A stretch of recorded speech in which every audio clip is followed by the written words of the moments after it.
You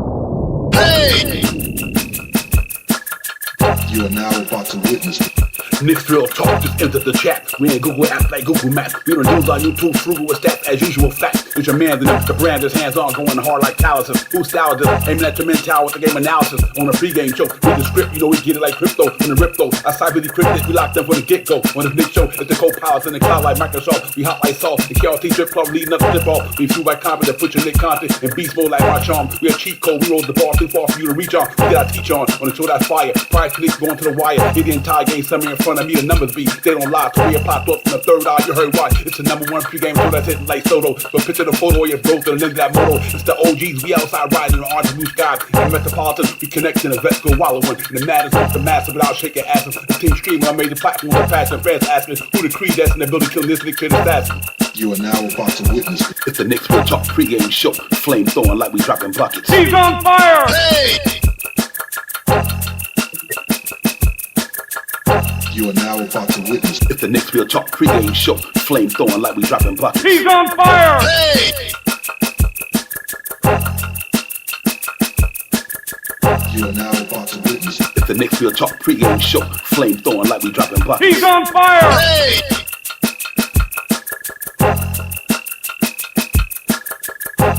He's on fire! Hey!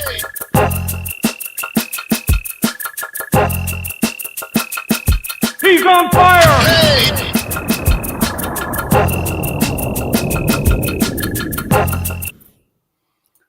Yo, salute everybody. What's good? Salute to the fam in the building, in the chat. Salute Knicks Real Talk, the recap, Divine Shot Powers. We're gonna break this Nick thing down here for you guys, ladies and gentlemen, tonight, man. Talk about this game we seen the other day at 11 o'clock yesterday. Knicks and Philadelphia 76ers in Dubai, but we can say goodbye to that. They've gone coming back over to the States and get a pop-up, man. But first and foremost, to bring my partner in the building, the other half is the engine to keep the motor running. Shot Powers was good, my brother. Salute to you, Divine, as always. Salute to the family in the chat. Let's talk about it. Let's get it. Let's get it. Just Knicks, what's good? Brian, Queen, what's good? Latori, what's good, sister? Appreciate you coming in, all you ladies and gentlemen, early. So to you guys, man. Listen, man, real quick, let's get this out of the way. Giants took an L today. Too many turnovers. Didn't go the way we wanted to go for the Giants today, man. But I like what I'm seeing, man. Promising future for that young man. But I often had a couple too many turnovers today, ladies and gentlemen. We couldn't really pull that thing out over there in New Orleans today. But it's all good. We live to fight another, but it's a building process. But I like what I seen, though. I wish they could have won that game. I think they would have won that game, Shop. I think Giants might have had a chance to go to the playoffs. I really do. But hopefully they can get back on the track. But a good game by anybody. They just lost anyway 26-14. But anyway, back on that Knicks stuff, man. What's going on with you, my brother? How you doing, man? What's good? Everything good, Divine, man. Just doing some regular stuff, nothing major and stuff like that. And ready to talk about some Knicks, man. Good basketball. We watch it from the Knicks, man. New style of basketball. I like it. Yeah, real talk. Salute everybody. Hey, man, I'm going to tell you something, man. 113-104. Good game. You expect it is preseason. You expect to get what you get. Not going to be a lot of greatness being displayed. But what I do like is that they starting to each game, as the game progression goes on, they learn the Mike Brown system a little more easier. I did like that about the game yesterday. I only got to watch the first half, but I had to take care of some business. But I did like the way that ball moving. Anunoby back in the fold. Bench looked good. Brunson felt a little bit more comfortable with that game compared to the first game. But these guys look good though, man. It's different brand of basketball, but exciting at the same time. I still they got a couple of kinks to take care of that armor, man. But other than that, they're gonna be fine. I think it's gonna be a really good season for the Knicks. I think a lot of teams gonna be surprised when they play the Knicks this year because they didn't see the style of ball last year, or not last year, but the past season. They didn't get to see the style of basketball that the Knicks playing now, so they're gonna catch a lot of teams off guard when they play the Knicks this year because of a new system, a new brand, a new style, and a whole nine. And new acquisitions and new people and new coach. So, I'm hoping the Knicks really can take advantage of these people. It's like, I know them, but I don't know them. You know what I mean? So hopefully they can take advantage of a lot of teams early, catch them off guard with the way they playing basketball and run them up with the score because they definitely playing a different type of tempo for sure. Yeah, they are definitely a different team. We noticed this. We talked about this a lot last year about the fire starters, man. The starting unit was just electrifying last year, and I mean almost scoring 100 points a game. So we didn't have some big games, and the team played different than it did prior to the year with Julius Randle and DiVincenzo. This team last season they played more up tempo. I mean, not, I want to say more up tempo, but they were more offensive. And I believe that that's what is going to carry on this year. They're going to come in here more offensive minded with this pushing the pace, spread out, wide open shots, crash, go down 3-point shot. And I think that it could be successful. We have a lot of good shooters in the team, period. This style of basketball for this team is kind of picture perfect. We got a whole lot of guys that are shooting about 37% from the 3-point land and stuff like that. I mean, a whole lot. I mean, Yabusele, I'm talking Clarkson, I'm talking Malcolm Brogdon, I'm talking Hard, I'm talking OG, Cat. I'm talking, we got guys that can shoot the 3-point shot. So, with that being said, this style of basketball is going to be excellent for them, and I think it's going to really bring their offense to help them on defense. So that's how I think their defense will work this year. They get down, they score fast, bang, and then they can sit back and watch you come up the court, slow you down in the beginning, and try to take the ball from you. Very effective, I think this can be. Yeah, I agree. I agree with that wholeheartedly, man. But you know what's interesting to me is the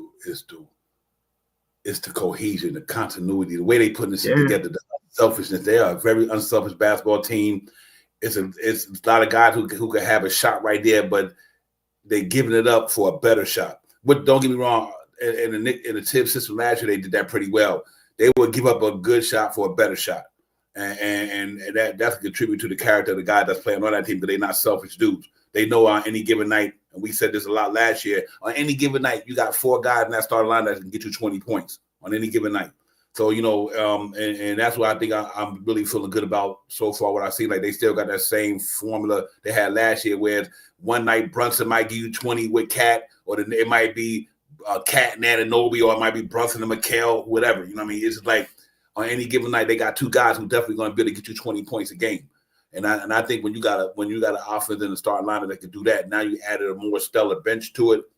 I think the recipe for success only just gets even better. So I'm super excited about that, because I think they are keeping some of the good traits they had from the Tom Thibodeau era. They're using it with the Mike Brown era, and that's what you're supposed to do. You know, you say that you preserve the best part for yourself. You know what I mean? You preserve the best part that's good, get rid of the shit that's bad. And I think they did a lot of preserving of some of the good habits that they had the past year, because you always want to keep the good habits, so and build off of with some new habits. And I think they got a lot of the good habits with them from last year, and I haven't seen too much of any of the bad habits, because it wasn't too many last year, but it was some where you might find a guy's getting missed on the back door, or a guy might not be reading or whatever, a screen or whatever. Mike Brown got a little more focus this year, paying attention to detail, and I think that's pretty good for me. So I really take that from what I seen in the preseason. That was a good thing. But Queen Darlene, what's good? Radu, what's good, my man? Good to see you.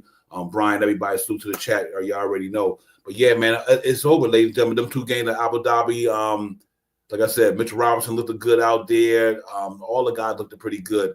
Yabu had a really good defense display last night with that block shot, knocked down the 3, came down and stuffed somebody at the rim. Hopefully we can see more of that from Yabusele, because I think stuff like that leads to transition points and things of that nature, and getting some good high percentage shots without a team setting their defense in a half court. So I think a lot of that good defense with him and Mitchell Robinson, maybe if they can, and Anunoby can create these turnovers and have these guys run up and down the court so they don't set their defense. I noticed that in the game yesterday. Their defense is not bad at all to me so far. They only gave up 104 yesterday. So, you know, they wrap around. Granted, ladies and gentlemen, they're not playing Joel Embiid, Paul George, Kyle Lowry, and all them guys, but still you beat who in front of you. And I think they did a good job of handling that, because this is really about just getting into the flow of the system that my man Mike Brown's putting out there, and also getting your legs under you and getting your feet wet and everything like that. So you're not expecting too much high power stuff, but I do like what high power I think it's gonna be. What they showing me in preseason what it's gonna be, and the way they're gonna play it. All they gotta do now is critique it, master it, fine tune it, and once they master it, you know, they know and understand what they're dealing with, they can go out there and put it all out on the floor when the season starts on October 22nd. So far so good for me. Yeah, I mean, that's pretty much it too, man. The 2 games that we see plus the practice and stuff, they're gonna get better with putting it together. And they're showing that they want to. You know what I mean? Everybody is showing a little different, a little same to their game, but a little bit different. You're seeing Cat running up and down the court a little bit more. He's not always the trailer now. And I mean, Cat's coming down the court, coming hard, getting the ball and going right to the hole. Not as much as he did last year. He did a lot sometimes last year, but he's been up and down the court. There's even Mitchell Robinson. And they're looking for Mitchell Robinson a little different this year, something that we're not used to seeing. Jalen Brunson's starting to get his float game going on a little bit better. You know what I mean? Mikal Bridges is starting to be super aggressive now. Any shot, he'll take the ball over and go right to the hole. He'll shoot a short jump shot, mid-range. He's staying away from the three and still shooting a three-point shot in the corners where he shoots about 40%-ish. I think it's a little high in the corners, but I'm going to just say 40%. So I'm happy with what I'm seeing right now. And the biggest thing is, I like seeing OG on the court with Mitchell Robinson. And I mean, I think that tandem on the court of the defensive presence with those 2 guys will help out with Cat. And I think with Mitch on the court, if they decide to go with Mitch being the starter, I think Cat can be a la Julius Randle by grabbing multiple rebounds, because Mitchell Robinson gets double teamed every time he's down there. Every time he's down there, Mitch is on like a double team something. So let's see what happens, man. You know what I mean? This team is a different team from last year, and a different offense that they're going to run. And I'm ready to see what they're going to do.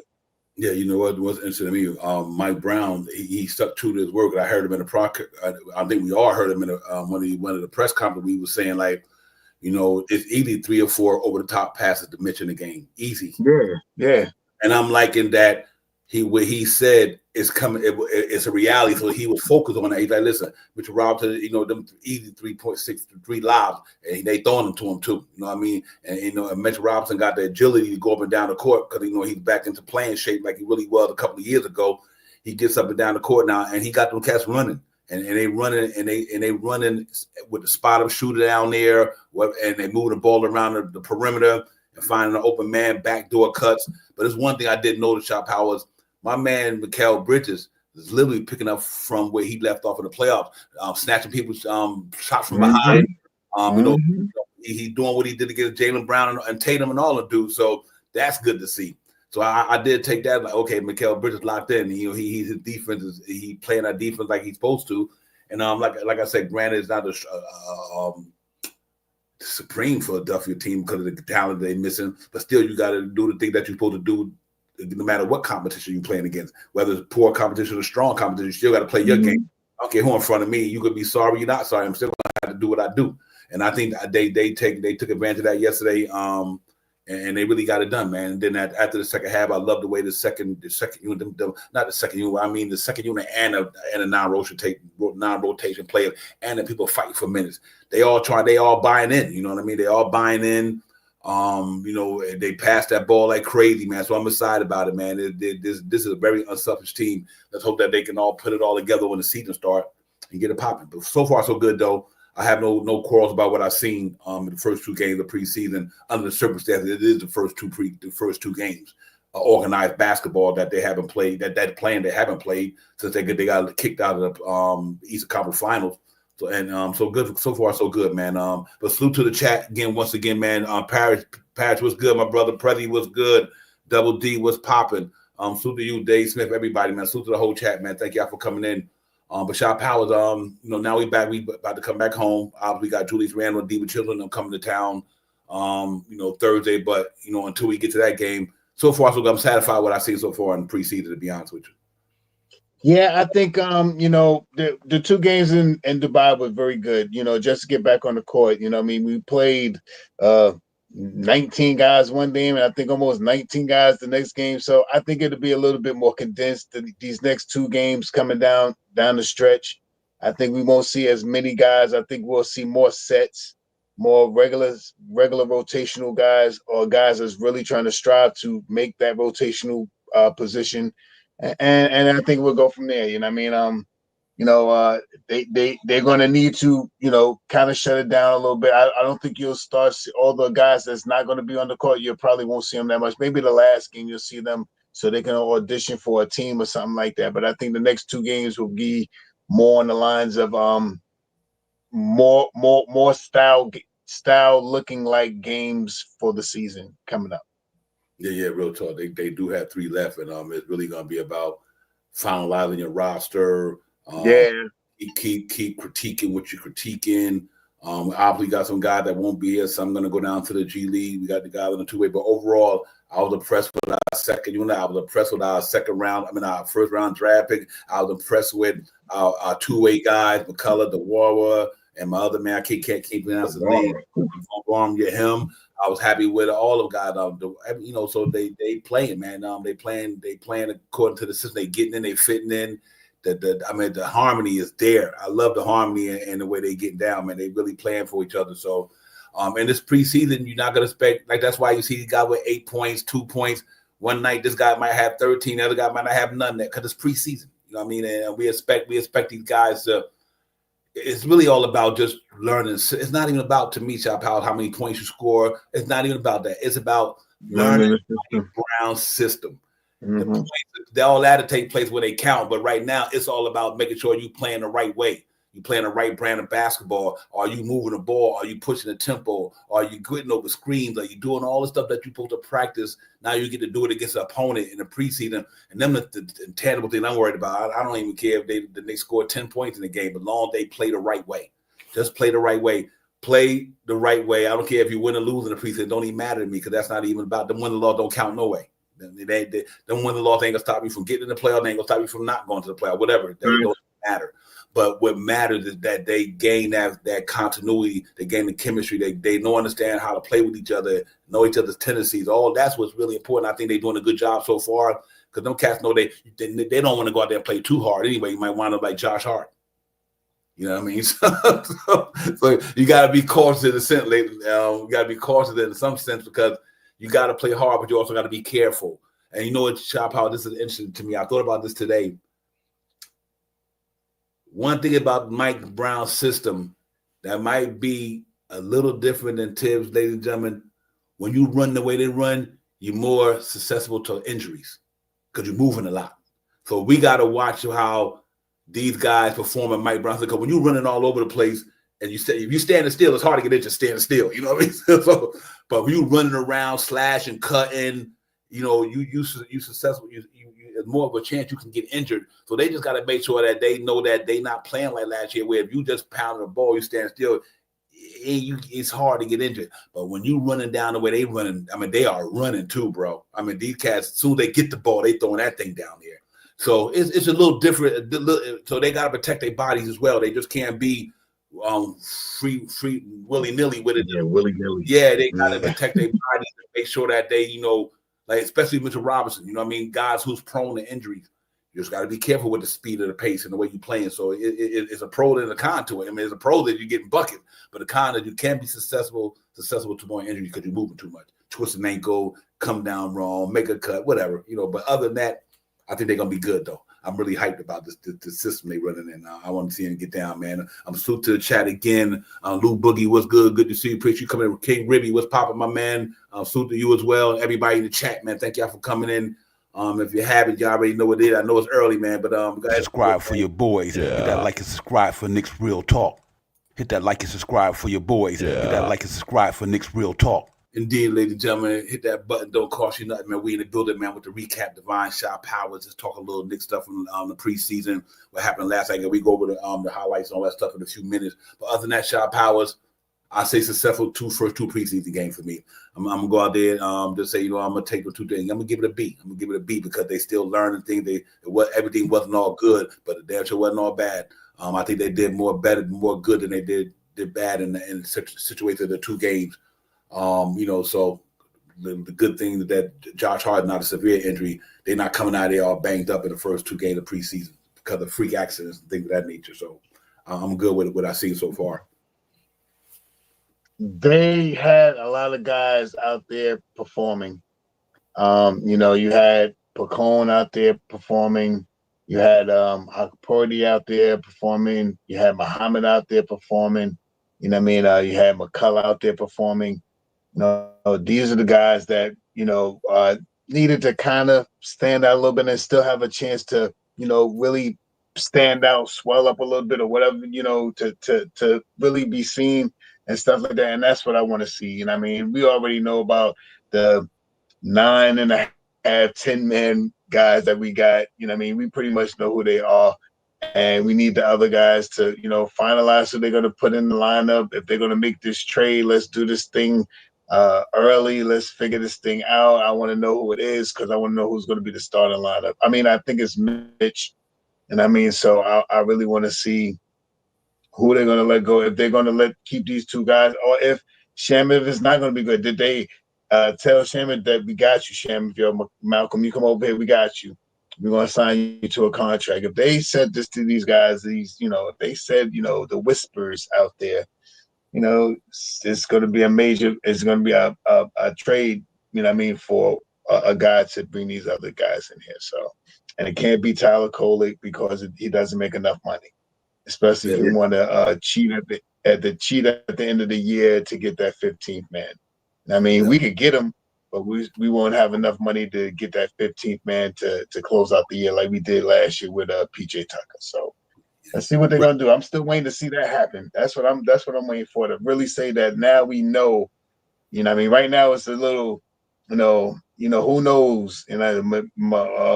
Muhammad looking pretty flexible out there, dribbling the ball and going. You know what I mean? Come on. I was telling you about next year. Yeah, you know what I mean? So, that's what I'm saying. That's exactly what I'm saying. So, he already out there like, let's see what happens. It's going to be an interesting year this year, man. And I think this team will, especially with this coach, will use the G League effectively. You know what I mean? Like they are 16, 17, and 18th men on the roster. I mean, I think Mike Brown will bring them up to use them effectively if he wants to not let somebody play and let these guys come down and play a game in the big leagues tonight. I think he's going to be like that. Not like Tibbs. I think Mike Brown will be like, yo, Mitch, sit out tonight, man. We're gonna bring Dewara up here this year and let Yabusele start and put Dewara in the second unit. You know what I mean? Or something like that. Who knows? I don't know. I'm just, I feel you on that. Well, the interesting thing for me, ladies and gentlemen, is the game Thursday. That's emotional preseason game. You got Julius Randle, DiVincenzo coming back to starting. So I think you're going to see the Knicks play the first half. I think you're going to see the starters. I think you're going to see the starters in the first half for sure, just for sure, because they have to play to get themselves in game shape. Not only get in game shape, but they still got to learn that system to the fullest. They starting to get it a little bit, but I still think they're going to have to play. I would pretty much do like they've been doing, play in the first half, and then that last game though, I wouldn't even play them at all, because that last game, that's the 17th, and you play on the 22nd. So the last game of the season, either one of them games in between, you either don't let them play one of them games. But if you think they need to play the last game to get tuned up, going to 4 or 5 days, don't do that. But if not, you shut them down to watch the game. Hypothetically, like if you're gonna, because they're gonna play against DiVincenzo. Them guys gonna play Wednesday half a game against Julius Randle and them. So either the game against Washington, you either sit them down or you sit them out that last game. Either one, but I think one of them games he should sit the starters down. But I do understand why he has to play them, because they have to. Like I said, Mike Brown just got here a couple of months ago. They don't know his system like that. I mean, they professional, but they ain't that good. So they still got to master the nuances of what he wants them to do. And then who knows? Let's see how it goes. I'm good either way, man. I think these cats get the system down by the 15th. I say by the 10th game of the season. I'm gonna go 10 to 15 games of the season. I think they're having mastered, and then it's going to be some hiccups along the way. It's going to be some times where they forget this, forget that, because that's just the nature of the beast. But I think once they finally get it, shot powers, team gonna be tough, bro.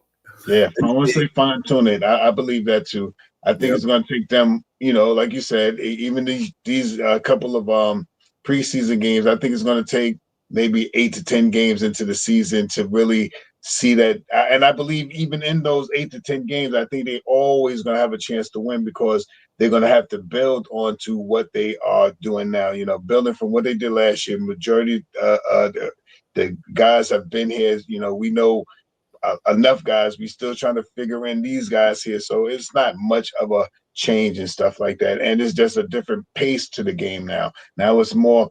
It will be a half court game. It still will be a slow down game, but it will be sometimes where it's going to be real ramped up, and you're going to see 3 and 4 players once the team they score, and the Knicks are chatting right back out on somebody like that. That's what I want to see this year. You know what I mean? So this team that's dropped a hard shot, the guys just fell on the floor. Niggas take the ball out, kick the ball out. The guy still laying on the floor. Knicks at half court. That's the type of game I want to see this year. So let's get that. Let's make that happen, man. And I think we got some guys that can hit the shot and run the ball, man. Let's get it. Yeah, it's gonna be interesting, man. Like I said, you're gonna see a couple of turnovers here and there at the beginning of the year. Yeah. Gonna be some turnovers here and there, ladies and gentlemen. Like I said, because you got to remember they running more now, so it's gonna be your turnovers might go up a 1 or 2, but the scoring might go up 4 or 5 or 6. So I'm good with that. I'm willing to sacrifice a turnover or 2 if they're gonna be scoring 10, 11 more points. You know what I mean? Yeah, so I'm good with that.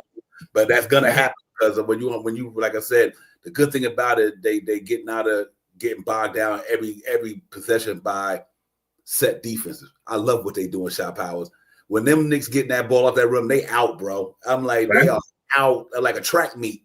And that just going to be bode well for them because, like I said, now you're not getting bogged down in a stagnant offense. Won't be that much ISO. You don't have to worry about the opposing team your ops rather getting their defense set, and you just go out there and do what you do. And that's what I liked about so far. I seen that they are pushing that pace, man. And when they get down there, they distribute that ball like crazy. I mean, and that's what I want to see. They got that 1970, 71, 73 Knick type of basketball they playing right now. Further on in the years, like I said, Red Holzman, Phil Jackson been around that, learning how to play that system. Phil Jackson brought it to the NBA. Phil Jackson gives it to Steve Kerr, and so on and so on. And now Mike Brown got it. And it is the apple don't fall far from the tree, along with Popovich and all of them. So it's interesting the way all this stuff is just carrying over. And now Mike Brown is taking it and making the best of it. He got the personnel to do it in New York. That's what I like about it. He got the personnel. Shot power, deepest bench I've seen in New York in a long time. Man, deepest bench I've seen in a long time. And I was watching some clips of the Boston Celtics earlier, and Nixon and 20-point comebacks, and Deuce McBride was killing the Boston Celtics in that series, bro. Holy shit! I was like, Deuce McBride is killing them in that Boston series. He was knocking down shots. I was like, damn, Deuce. He came back at the end of the series after all those little injuries he had, and he had 2 good series. He had a good series against Detroit also. Detroit series, he I think he averaged around, I don't know, I think it was 11 though. I think I seen 11, but he had a good series against Detroit too, and a really good series against Boston. You know what I mean? So I mean, he got more help this year, so he's not the focal point like you always talk about. He's not the focal point this year in that second unit where you got to depend, put the defense on Deuce and let Payne and who else was in the second? You had Payne last year. You know what I mean? So that's what I'm saying. You know what I mean? Now we got Clarkson, we got Malcolm. If he's in that second unit, I don't know how they're going to run that second unit if they put Mitch in the starting unit, and it's going to be Malcolm and Clarkson and Deuce, Josh Hart, and Yabusele.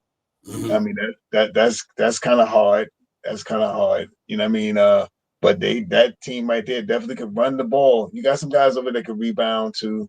You got Josh Hart, Yabusele, Malcolm.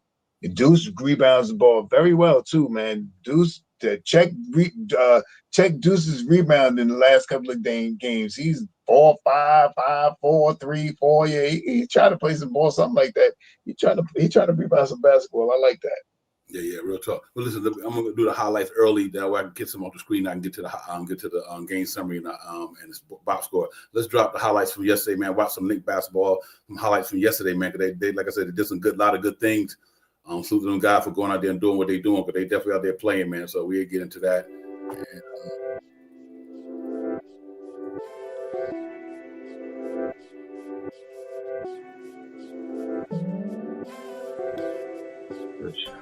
And, good shot. Yeah. Cat moving on feet. In the shot. That's what I'm talking about. They get up the rim shot, power up the beat. Look at this. This guy. Look at that. Pull up, rebound, these cats. Love the way they play.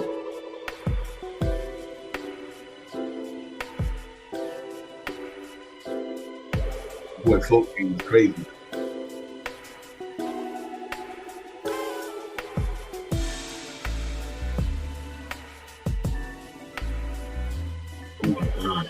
Oh.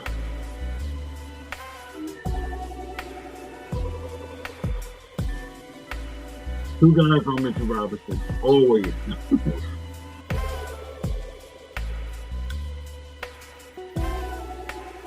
The script was prepared. Yeah, man, they locked in a little bit. They're getting comfortable, man.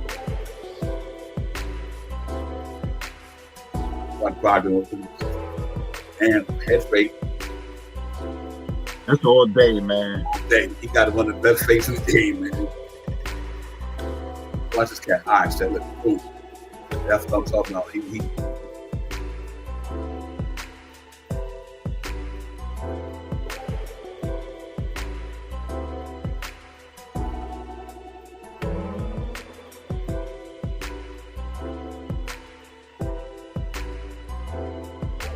pass blocking. That free ball, his Mike Brown big on that. Ted was big on that, but he's doing that off the rip. I like that. That's like the third time I seen him do that little floater, man. That's a nice little floater he got there. Yeah, he got that. I think I seen him 3 times like he did that.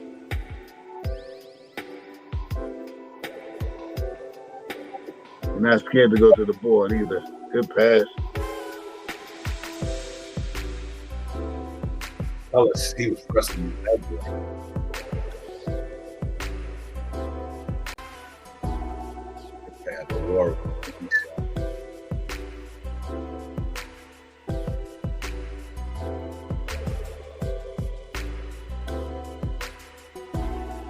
Oh man, you gonna get it. I think Gas and Matthews might wind up getting somebody's body. Watch the body. That's why I love. He's a tough to watch the body shot. Big Walker too. Walker, big boy too. Bumping right off of him.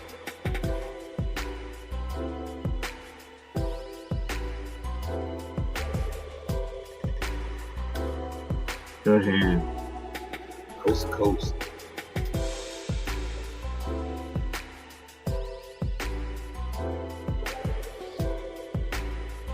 Yeah, that's what I'm impressed with, Shot Power. You know, a lot of the highlights, they just highlight, but they constantly losing, man. They pushing that ball up the floor and they ain't playing with that thing.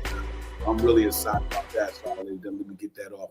But they're pushing that ball up every chance they get, every opportunity they get. Shot Power, they running up and down that floor, man. I think that's what's going to be a big part of how they score a lot of points this year.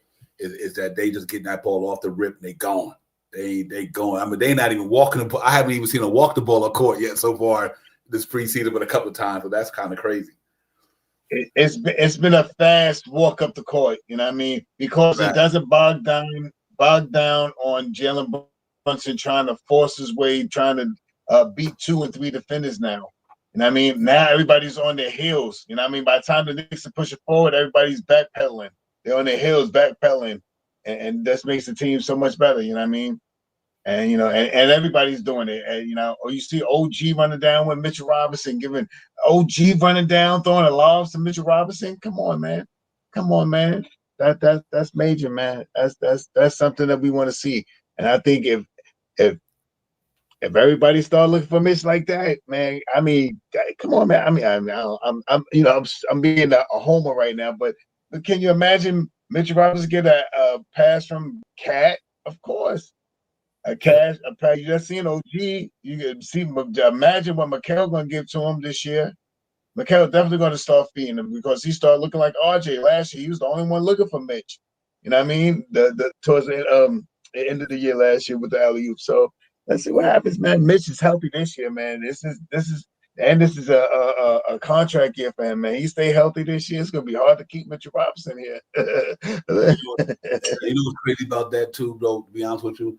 Wow, sometimes when you not, so you could be playing a game of basketball and still feel like you're not engaged.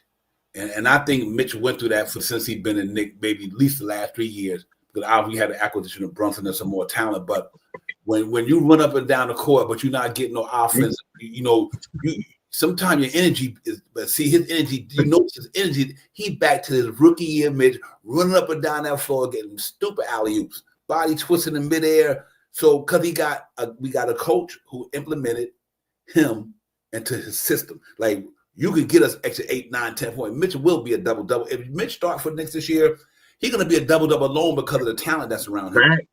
Just the talent around him. If he start for the Knicks this year, just because Jalen Brunson, Anunoby, and they couldn't know why shop out, they are going to be the focal point of the other team's defense. Like, them 4 guys are going to be the focal point, and Mitchell Robinson going to be that guy that they don't expect to do what he do, and watch when he do get the lob, when he do get an offensive rebound, put back, go back up for a slam. You get 3 alley-oops and a couple of putbacks, and you already got 10 points. You know what I mean? So I think he will be double-double for sure. You know, a lot of years he was at 9-9 or 9-8. This year, I think Mitchell Robinson healthy cracks the 12-10 mark this year because just the way they playing basketball. Now he run up and down the floor, opposed to with Thibodeau, they wasn't doing that. But now with Mike Brown's system, you see how they doing it, getting off, but they get the ball off the rip and they out. And I think that's 4 to 6 easy points for Mitchell Robinson. So you could now, because he's playing in a system that allows him to be part of the offense, watch how Mitchell Robinson get down. And I just think that they ain't got no choice. Because if he get an offensive rebound, you know he's gonna do it. He's going back up and dunk it, or he's gonna pass it out to somebody. So I'm looking for a big year for him. I'm looking at a big year for all of them because the system is so different. But I'm really excited what I've seen so far in preseason, ladies and gentlemen. I kid you not, man. Like I said, only thing worried me is the injuries, and I even like the way the man substitute. He be putting on some crazy lineups out there. That's a fact. That's a fact. He put out some crazy lineups out there. He's not scared to put a small lineup out there. Yeah, lineups that we never thought he would be out there. He got him out there. I was like, yo, this dude. He had one time. He had Mitch, Cat, and Yabusele all out there at one time. He had Malcolm. He had Malcolm, Deuce, and Clarkson out there one time too. Yep. I mean, he had also it was like I think JB was out there too. I'm not sure, but I know those 3 were out there. I think that is a small lineup. He's running a small lineup out there. I'm with whatever he want to do, especially once you cut down this lineup. And one quick thing about what you was saying about Mitchell Robinson. I mean, let's be realistic, man. If Mitchell Robinson is healthy this year, man, and he can stay healthy this year, this is the first year in I think ever that Mitchell Robinson has came back from not having an injury. You know what I mean? And had a full training camp. Every last couple of years, it was his leg, his this, his that. This year wasn't none of that. So I'm hoping for Mitchell Robinson to be very dominant this year. I'm hoping that Mitchell Robinson become a $20 million player this year. Not that I want him to do that because it's going to be hard for him to pay for us to pay for him, but I want him to be that type of guy because I believe in Mitchell Robinson, and I think Mitchell Robinson is going to help it. Mitchell Robinson is the eldest Knick on this team right now, and he has the most experience being a New York Knick. All right, let that sink in. He has the most experience on this team of being a New York Knick. The trials and tribulations of how many bad teams he was with and how many teams that he just couldn't play for because he was hurt, and the good teams. So I think he wants to be on a good team, and I think this is the team for him, man. I always been a home for Mitchell Robinson. I never wanted to see him go, but I seen some things that if he had to go, so be it. I think this is going to be one of those years for Mitchell Robinson. It's going to be hard for us to keep him. How about that? Yeah, real talk. Salute to the chat, man. Salute to everybody in the chat who came in a little later, man. Size 9 was good. Jay Chodo was popping. Jay, I'll see you in a minute. Wolverine 1986. Salute to you as well, man. Salute to the whole chat, Parish, the whole chat, man. Salute to everybody, man. That like, subscribe for your boys. Yeah. That like and subscribe for Knicks Real Talk. You know how we do it, man. Hit that like and subscribe for your boys. Hit that like and subscribe for Nick's Real Talk. Listen, we're gonna go over the stats from last night, man. Then I open up the panel. I just wanted to get that in there because I had to take it off the screen because of the way the system operates. But yeah, man, I'm super excited about what's going on with this thing, man. We just gotta get ready for the season. Hope we come in there healthy and don't get ourselves hurt or nothing like that. But for the most part, I think we're gonna be okay. So I'm looking forward to this thing getting popping and in about another 2 weeks or whatever the case may be. Ladies and gentlemen, last night's stats. We'll go over some of the box scores last night real quick. We get back at it. What's interesting to me, ladies and gentlemen, 113, 104. Like I said, the scores really not too big to me, but that's what we do. But I just want to see how they play, see how they getting down and how they working in this system. But overall, they didn't do too bad. They shot 44% for the floor as expected, ladies and gentlemen. Their shooting number's not gonna be anything special because these guys not playing substantial minutes like Mikal Bridges 17 minutes, Anunoby 17 minutes, Carl Towns 17 minutes, Mitchell Robinson 13 minutes, and Jalen Brunson 17 minutes. So this is not even about how many points they get, how many points they don't get. And because you know that these guys that you can literally double them, you could almost really double the minutes when the regular season come here. They probably play 34 minutes instead of 17. You know what I mean? So it's preseason. They want to get all these other guys who under that starting five a chance to shine and see if they can make the team or how they can be utilized in our system. So this is a lot of learning curve thing for this team. But overall, I think they did pretty well. 17 minutes highest for our starters. Mikal Bridges had a good game. He was a +6 man, 10 points. He had 2 rebounds, 1 assist, 2 blocks. I'm loving seeing what he's doing on that side of the ball, man. I thought Mikal wasn't at his best last year without Mitchell Robinson in that back line because he was having to guard the best two to threes out there in the league last year on any given night. And I just think that now that they know how to play together, it's a different story. Anunoby, I thought, had a great game last night, +20, 13 points. Yeah. He had a great game, 1 steal, 1 assist, 2 rebounds. 2 rebounds, 2 from the flat charity stripe, over 50% from downtown, over 50% from the floor in 17 minutes. Carl Anthony Towns +6. We didn't need a lot of cat last night. He gave us 6 points. Like I said, all this stuff don't really mean nothing to me. We know Carl Anthony Towns that when the season gets in there, it won't be 3 rebounds, it'll be 12 or 13.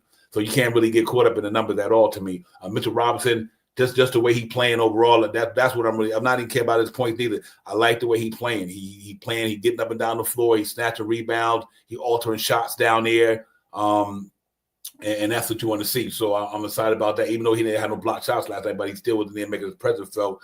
Jalen Brunson 14 plus 14, 2 steals, good job there. 2 assists, 1 rebound, 3 from 4 from the charity stripe. He only shot about 30-something% for downtown, 1 out of 4, but he did shoot 50% from the floor overall. I think Yabusele -5. Everybody was like a minus there, but except for Tosan. The Warrior was +7, ladies and gentlemen. The Warrior had 3 points, but his defense is stellar. I like where he had 2 rebounds. I like what I'm seeing from him at that length, man. That agility he got. Purdy -4, but he did score the ball, grabbed 3 rebounds. Shamet 6 points, -5. Everybody was minus except for Clarkson and Brogdon. Clarkson had 7 points +1, 2 assists. That's good right there. And my man Brogdon +7, 5 points, 2 steals. That's what I love about him. He can definitely play that side of the ball. 1 assist, 4 rebounds. So he's pretty much giving to you from all. -7, but I think he might be gonna make this team shot power. Garrison Matthews. I think the cat shooting the ball, whereas Knicks might have to think about that. They might then take him over Shaman, which I don't know if they will, but you never know because they definitely like him. So I think overall the box score numbers were good shot power for a preseason game. Scoring looks good, 32-28, except for the third quarter. They had a lull in the action, but I think by then the start of the guy, but they 32-28, 23-30. So they scoring pretty good. Of course, they look like they round about, I'm going to say 27 a quarter, 28. They 27 a quarter. That's. I mean, I love to see 28. That give them pretty much around about 116 a game or higher. But they can score the ball though for sure. So overall, a good thing for them in summer league. I'm not summer league. I'm in preseason. Excuse me. I'm happy with what I'm seeing, and I think in the next couple of games it'll be a little bit more fine-tuned. We'll see more of what the roster will be like for the season. I think in these next 2 games, the last game, if you don't play any of the starters, I'm cool with that. You know what I mean? I think the last game you placed some of the second unit guys and the end of the lineup guys just to get them the last little hurrah in the league and stuff like that, and get ready for the season. And that's pretty much it. And one more thing about Mitchell Robinson. Mitchell Robinson always used to talk about getting cardio in. Remember Mitchell Robinson used to say, I feel like I'm just getting cardio in. It don't look like you're gonna get no cardio in this year. It look like you're gonna get some cardio and some powerlifting, dunking or whatever you want to call it. So that's what I'm looking to see this year as well. Right once I get Jay in the building and later on the show, ladies and gentlemen, I'll throw the rapid fire out there. If you guys got any questions you want to fire off, the rapid fire session for you guys in the chat. If you got something you want to say, you need us to elaborate on it, we will do that. So we throw up the rapid fire question in a few minutes. You guys just tell me what you want us to answer, or you need us to know, or you want to talk about. We'll put it up there, man. Real talk. But let me bring Jay Choden in the building. Jay Choden, what's good, my brother? What's popping, man? Yo, what's cooking? How we doing tonight, brothers? It's good. Everything good. It's good. Good. Yeah, word up. Yo, listen, nothing like waking up on a Saturday. Remember, we used to wake up, watch cartoons. We used to wake up, watch some karate flicks around 2 o'clock in the afternoon. We stayed out late.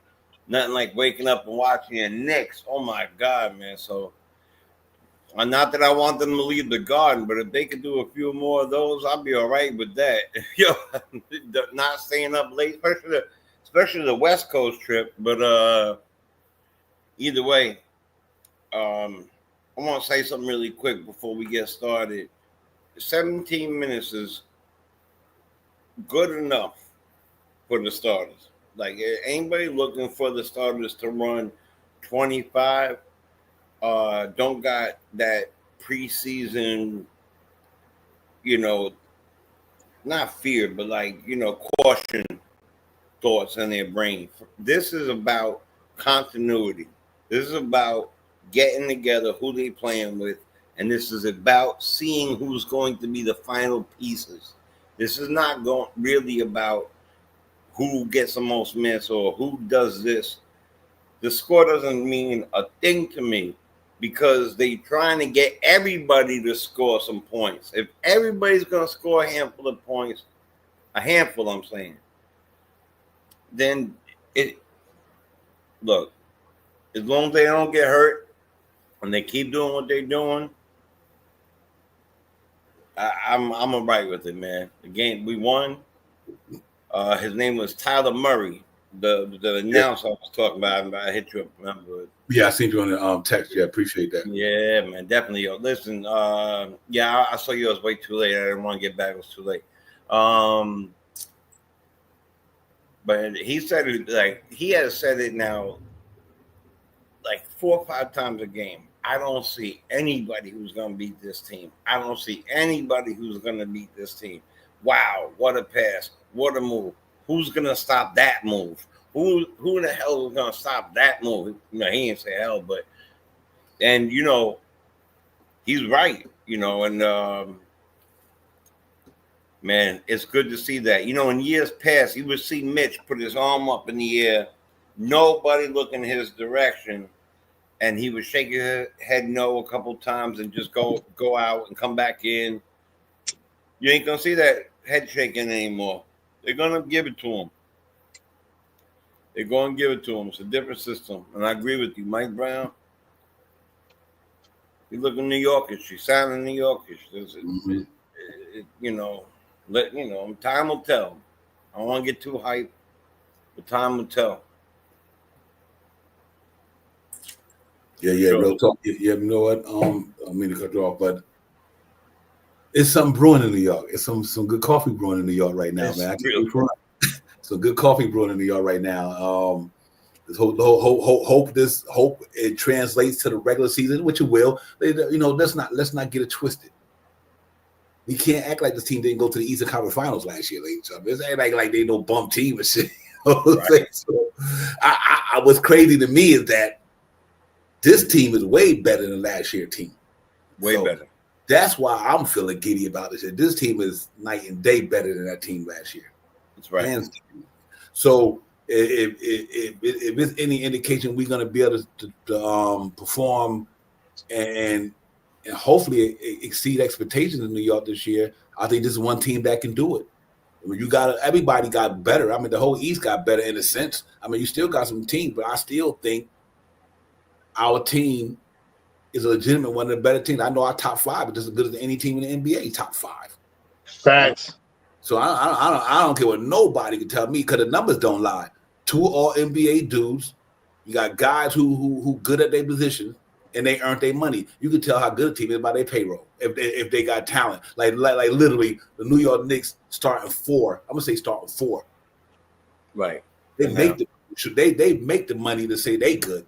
Like if Mikal Bridges wasn't good, and Anunoby wasn't good, Jalen Brunson wasn't good, Karl-Anthony Towns wasn't good, they would not be getting that money, ladies and gentlemen. Because ain't nobody that stupid. So they making $30 and $40 million a piece because they good at what they do, and they showed approval last year.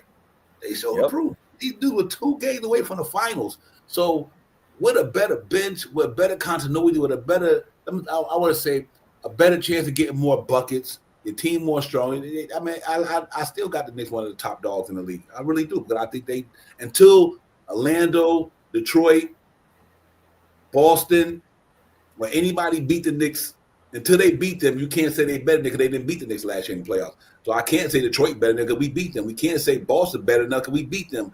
Only right now you can say Indiana in a sentence, but I think because of the Halliburton situation, losing Mathurin, I don't think, and they losing their centers at that position, it might be different, but but still, they lost Mathurin.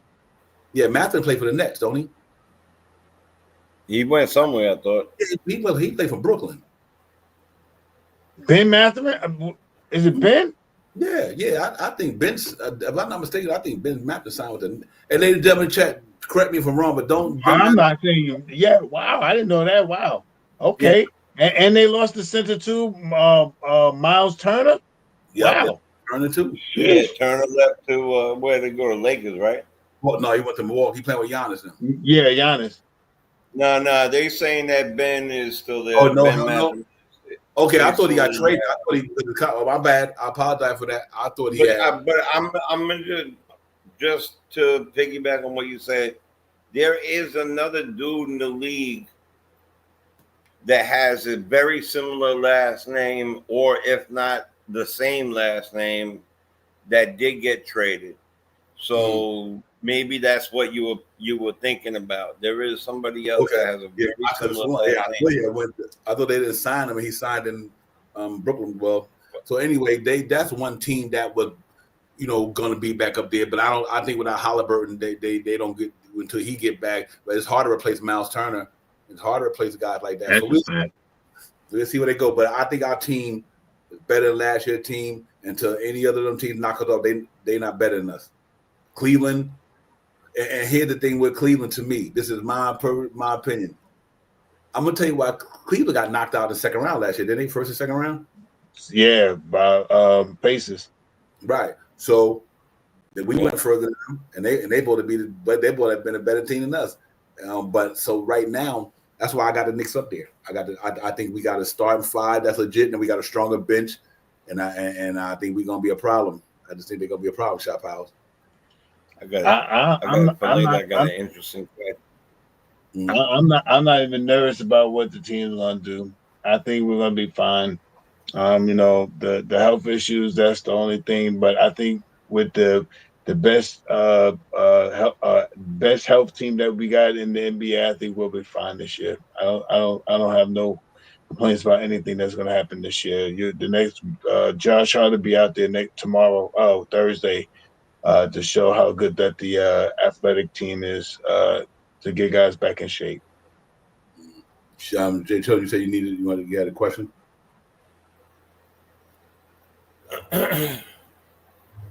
No, it was an interesting question. I don't know why this came upon my brain like this, but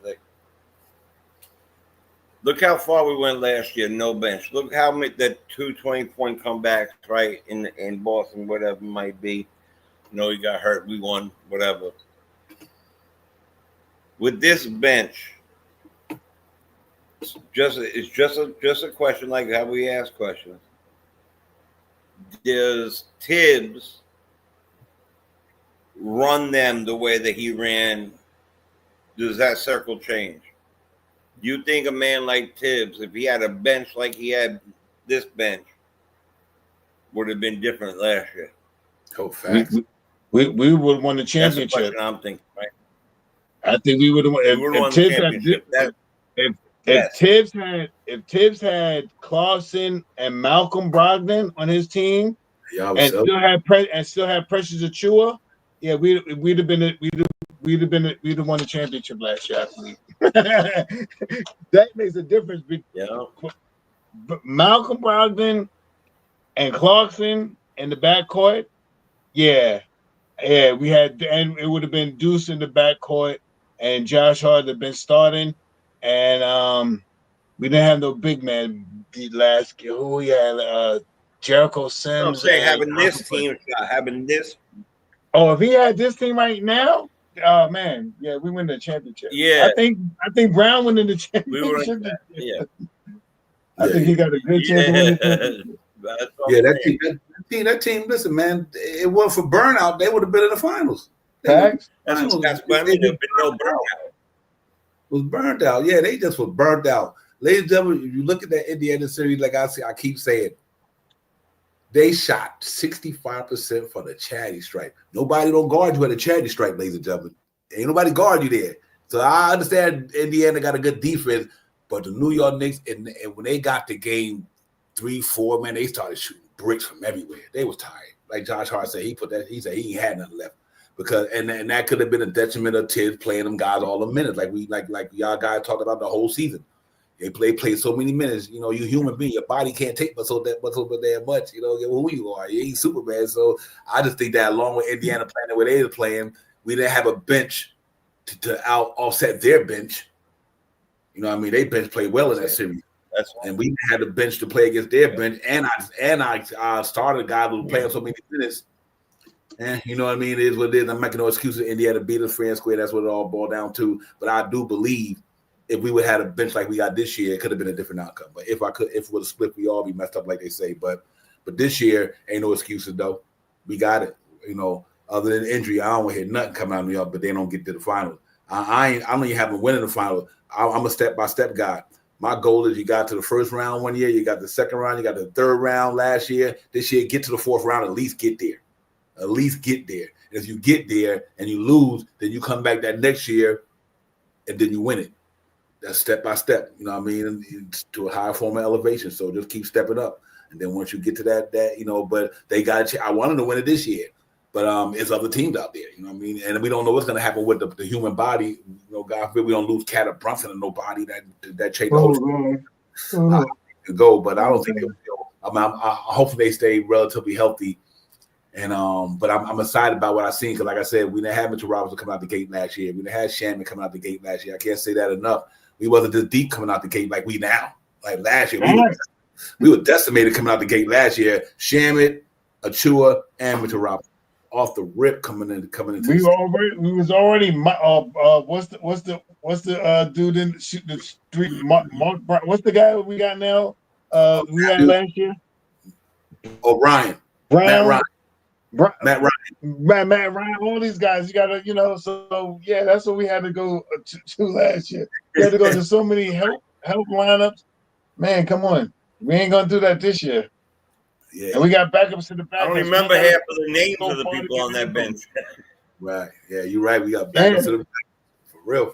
So yeah, it should be a different season, man.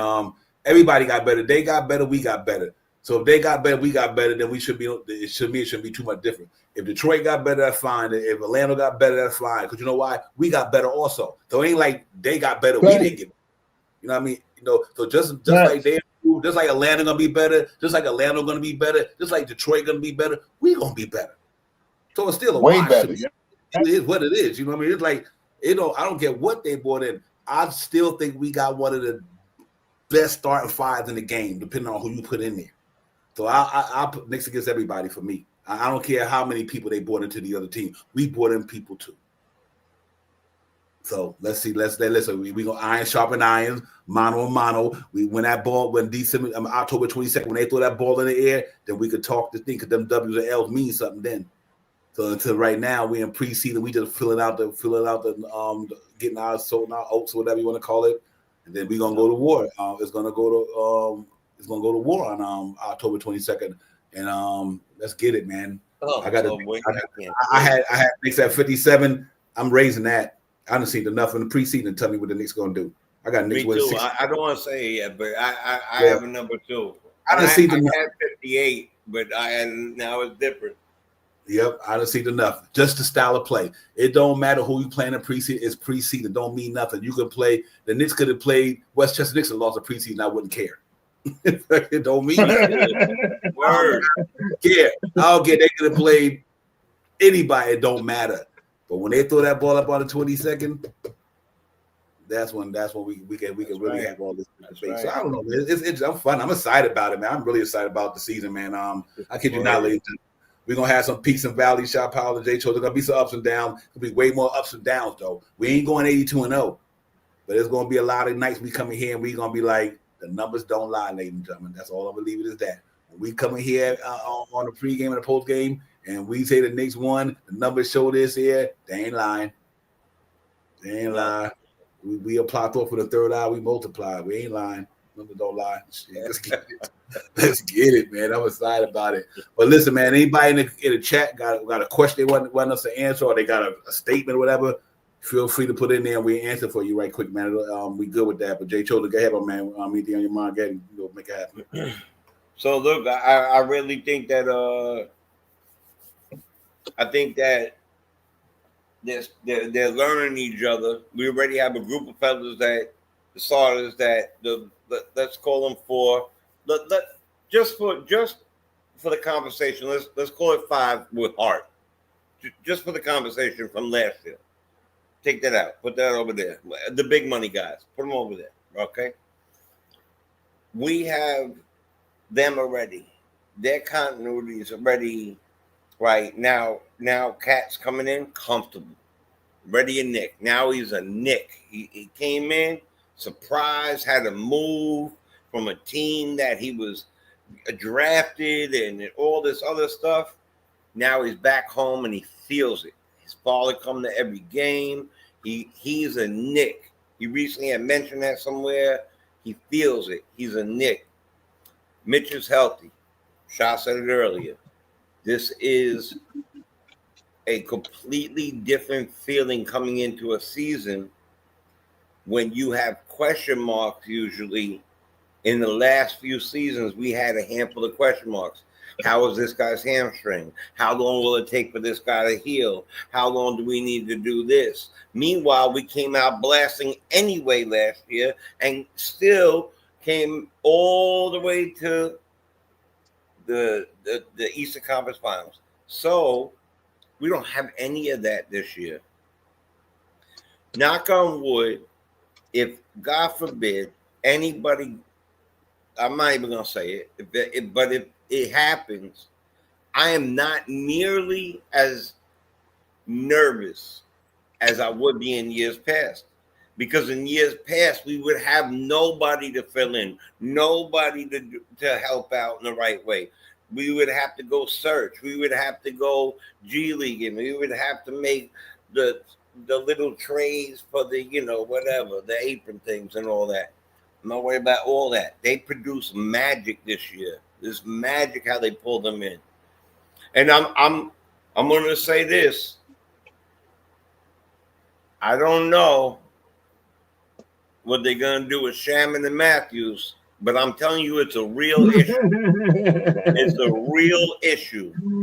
Because if Matthews does this for 2 more games, the Papa stop the swing and just do what he does, and Brogdon, the way he sees the court is just beautiful. The way he hit Diawara in that corner, just floated it to him. Anyway, that the Matthews came in here and he said he did his homework. He did his homework and definitely got back. He got harder in the gym to come out here, and he's saying, Shaman, I can shoot better than Shaman. Come on, let me show you. And I don't know. We got a lot of guards. We'll see what happens. I think it's going to be very interesting I think something might happen that we haven't really computed in there yet. It's not going to be Alex Len. It's not going to be any of these other guys. It's not going to be Evan Bourne or whatever his name is. It's not going to be that. But Matthews has a chance. I'm going to tell you that for sure.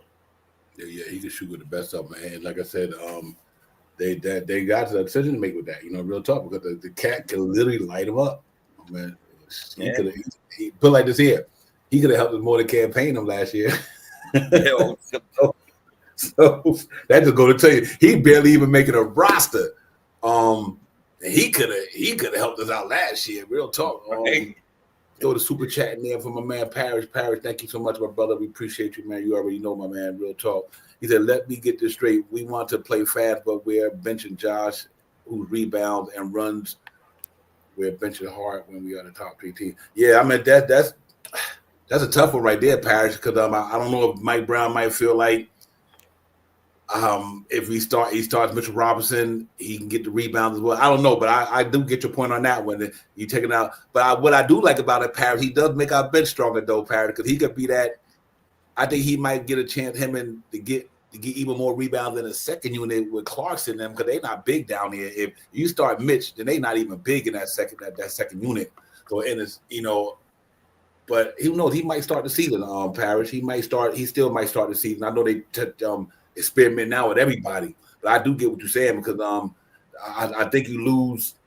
I think you lose some of the rebounding pattern, but I do think you gain a better defense with Mitch there from that standpoint. Anyway, I think Mitch gives you a better defense present in the first unit. I think Hart gives you a better pace, rebounding, ball handling, helping Brunson out when they double team him. So I do get your point with all that. I think Mike Brown might be looking at the point of attack and the finish. Like I said, Brunson and Cat is not the greatest. They defend, but they're not the greatest. Well, I got a feeling that's the only reason he probably doing that, because it's either him or Deuce at Hart. I get we can't go wrong with other, but I do understand what you're saying, because that cat run that ball, man. He get out there, Josh Hart get that ball, Parrish, he just be gone. And now I was telling that earlier, I think Parrish, the past stream we had, like, Josh Hart rebounding is so important to the Knicks.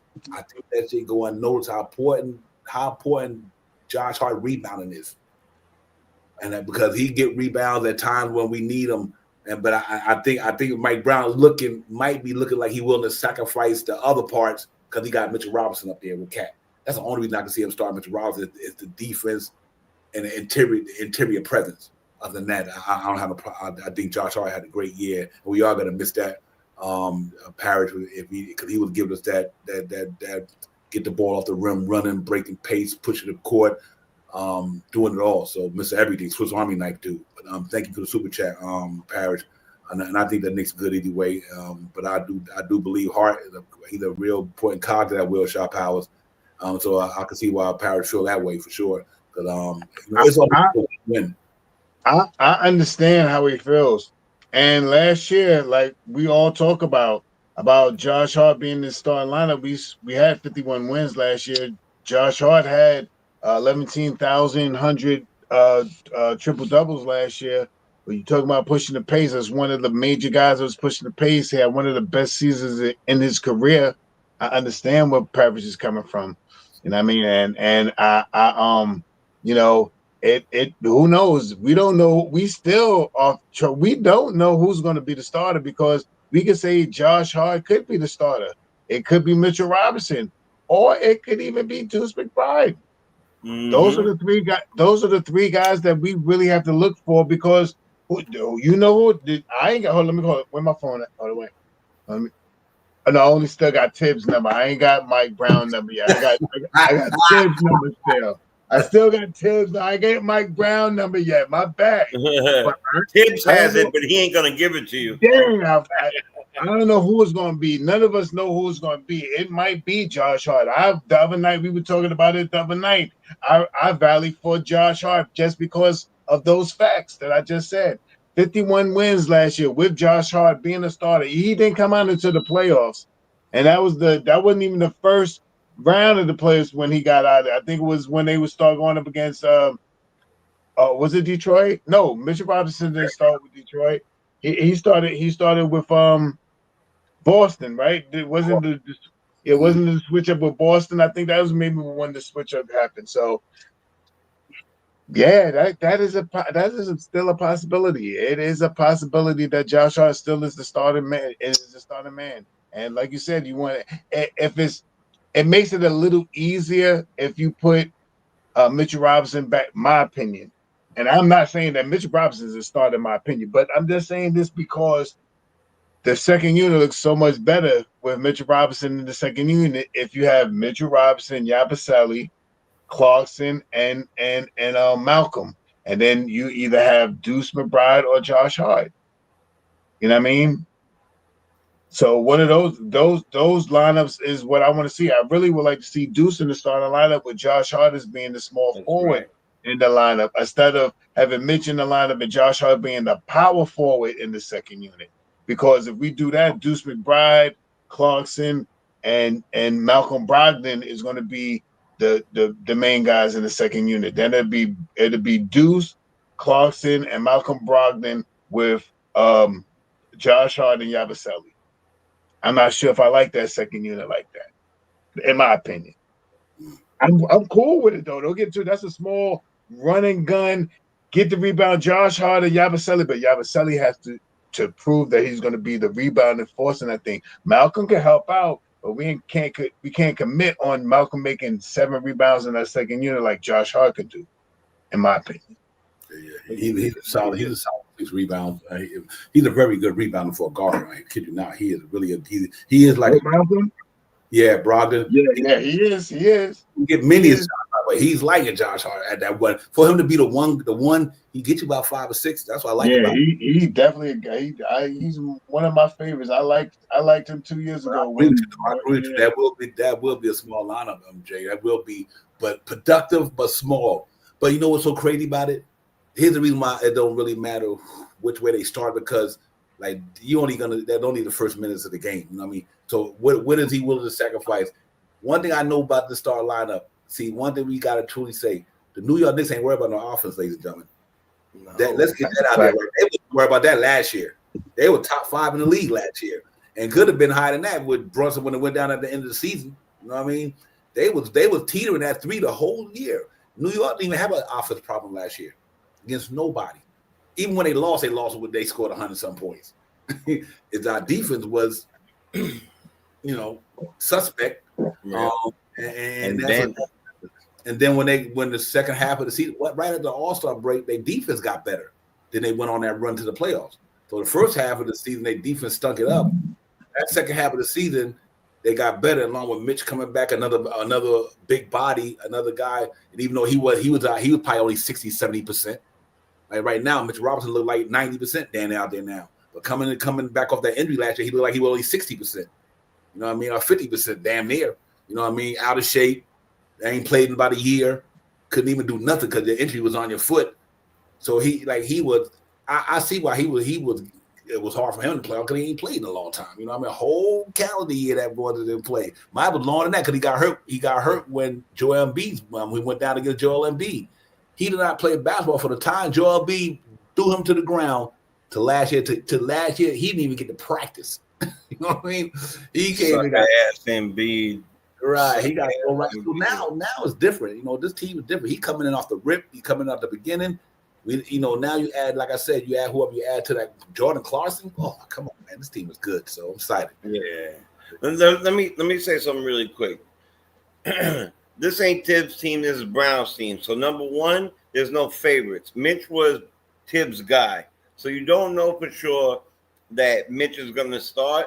Just if it was Tibbs still here, we already know the lineup. We already know the starting lineup.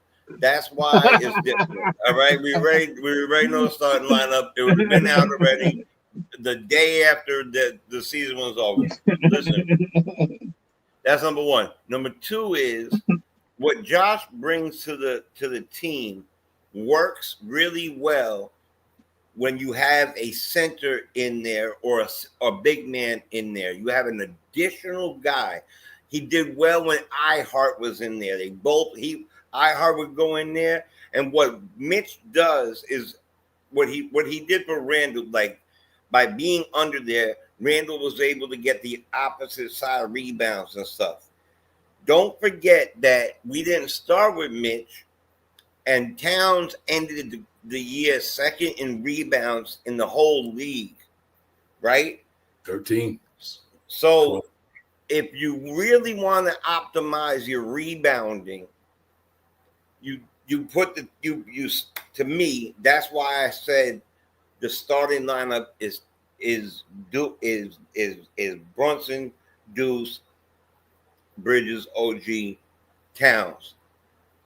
Then Hart, Yabusele, and Mitch on the rebounding, and then you could swap Hart in and out of that other lineup with whoever with Deuce. You could swap them in and out with Deuce to get the extra rebounds if you need them. Now you have, with hopefully OG get about 6 rebounds, Bridges gets maybe 5 or whatever, and Cat getting 13, and then you go to that second unit, and Mitch is going to get 10 or more, and Hart got about 10.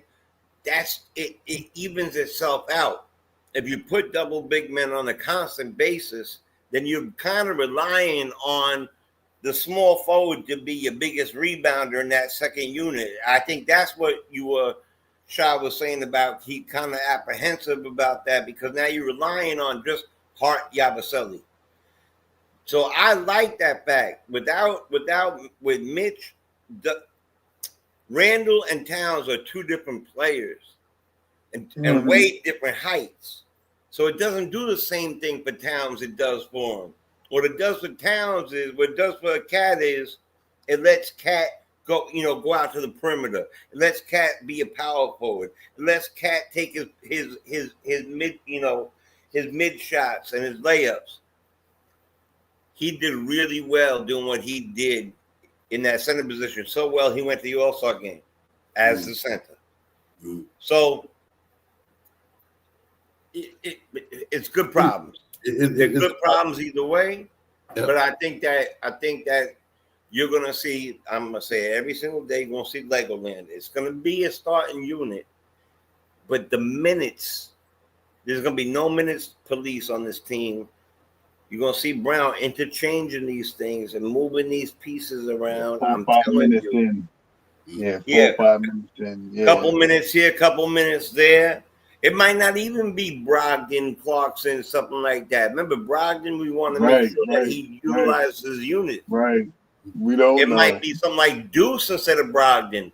Deuce, Clarkson, Hart, Yabusele, Mitch. Yep. You know what's interesting? Who knows? Who knows how we're going to do it? It could be anything like that. Here's what's interesting to me. Because we can't go wrong. We can't go wrong with none of them dudes. Yep.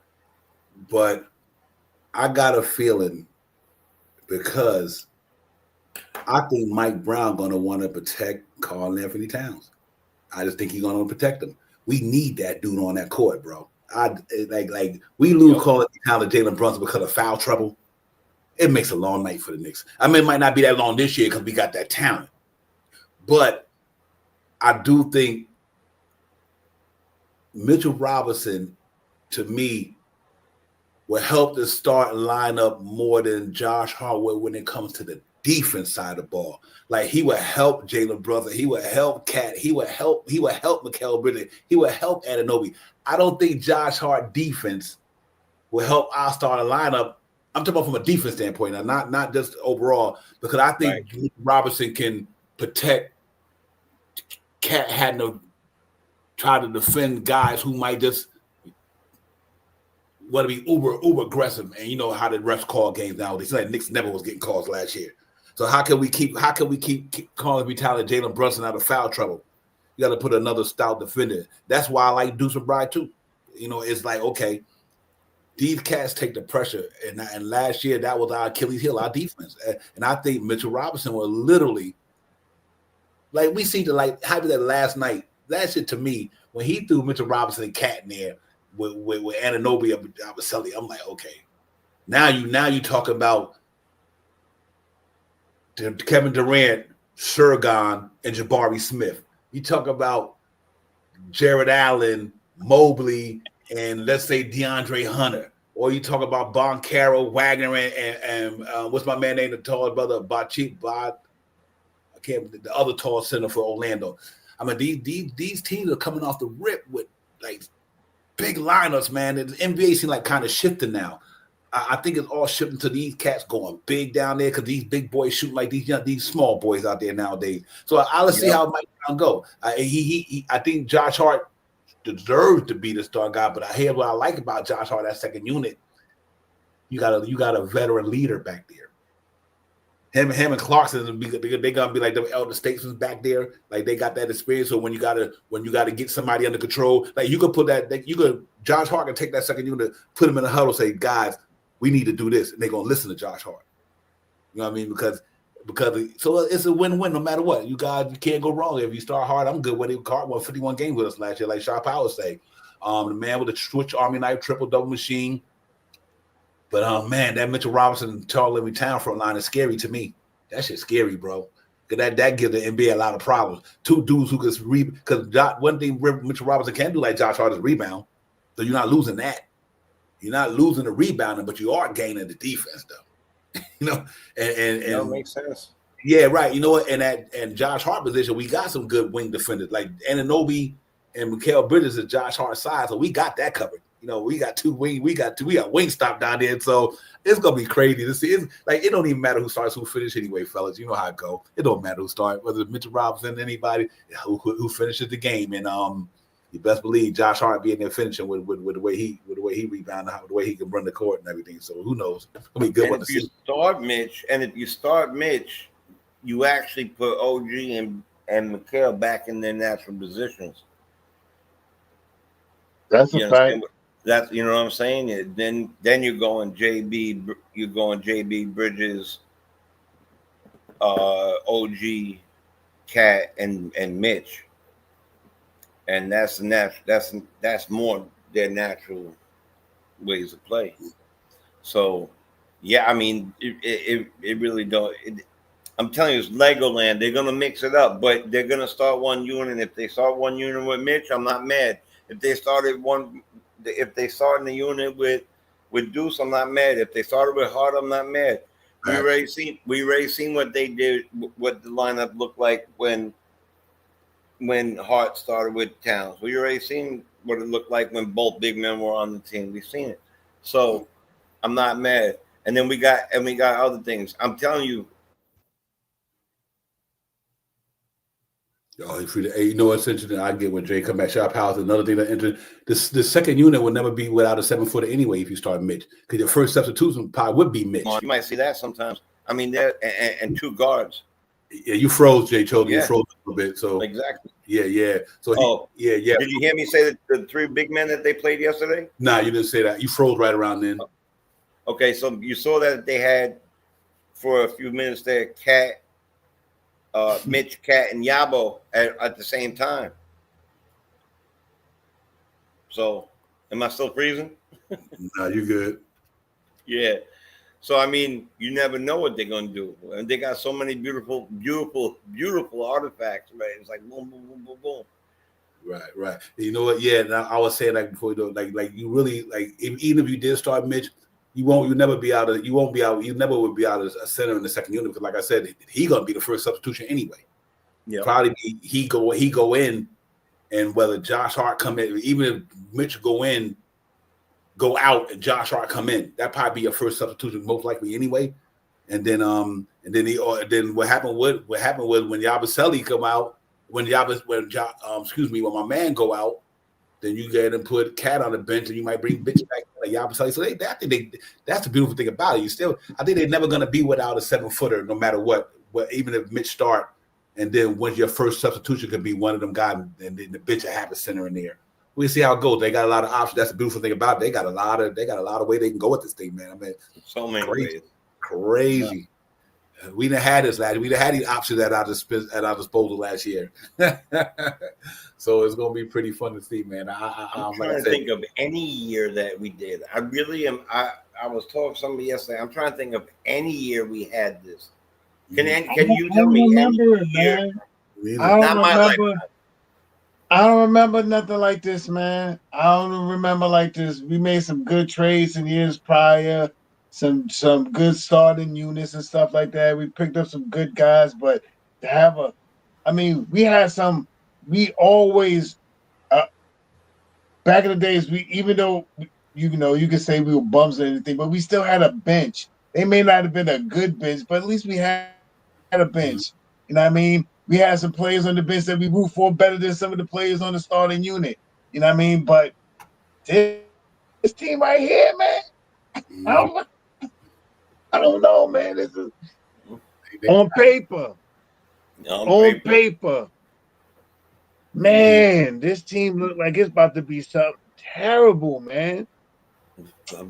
But and because you can have I don't even want to start the you can have Malcolm Brogdon starting for 6 minutes and then he could come out. Then you have Clarkson and Deuce in the backcourt with Josh Hart. You could there's so many ways you could do you guess and whatever, man. It, if you start Mitch, if you don't start Mitch, is there so many ways. That's what I'm waiting for. That's the only thing that I can't figure out, man. That thing is I don't know what they're gonna do starting. I just want to know who it is so I can figure out who's gonna be that second unit. Who's the second unit gonna be? Because we got a good, strong second unit, man. Oh man. Somebody, Anyway, I somebody, digress. somebody out here, and out here among a lot of these media circles. Let me see if I read it. Oh yeah, it was that somebody was really talking about they big on Deuce Bryant, and they saying Knicks intriguing sharpshooter is emerging as a roster spot candidate. And that's they talking about Matthews, and that's what's out there. What is it? What was it?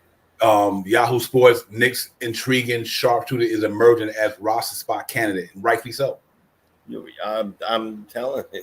Yeah, hey, Nick, hey, nostalgic. I kind of think that's going to be the case because actually right here, Sports Illustrated. That's why we talked about it the other day. I thought people thought we might have I been like beating about Sports that game. Illustrated. It wasn't.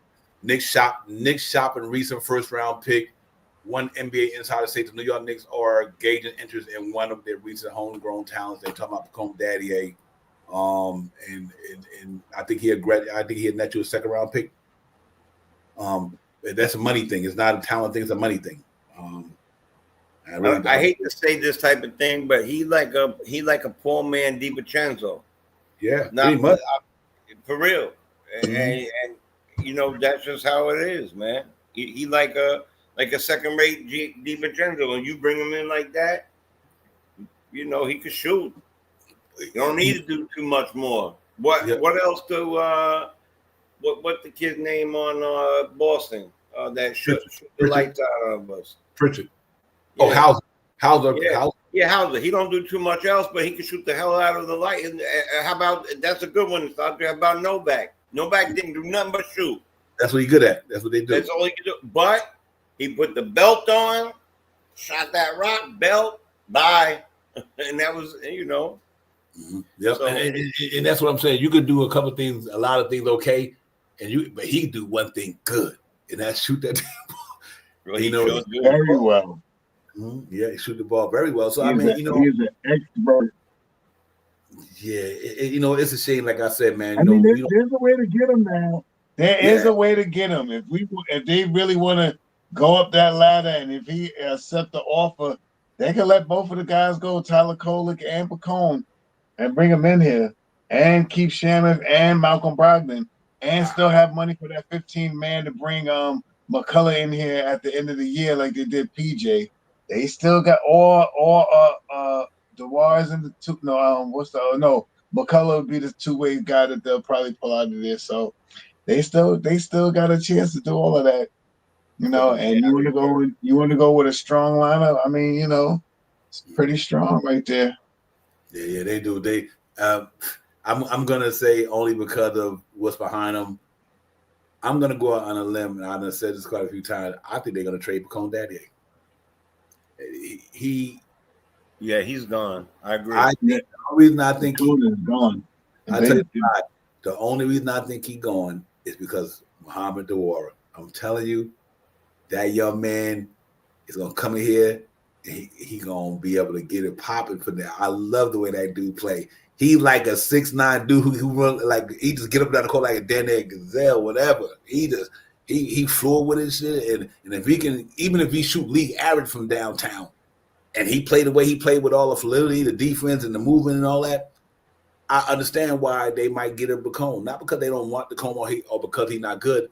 You're gonna lose somebody that you really want, but you got to understand where the Knicks is at too. So I got a feeling I'm big on this guy, but I'm gonna go on this route.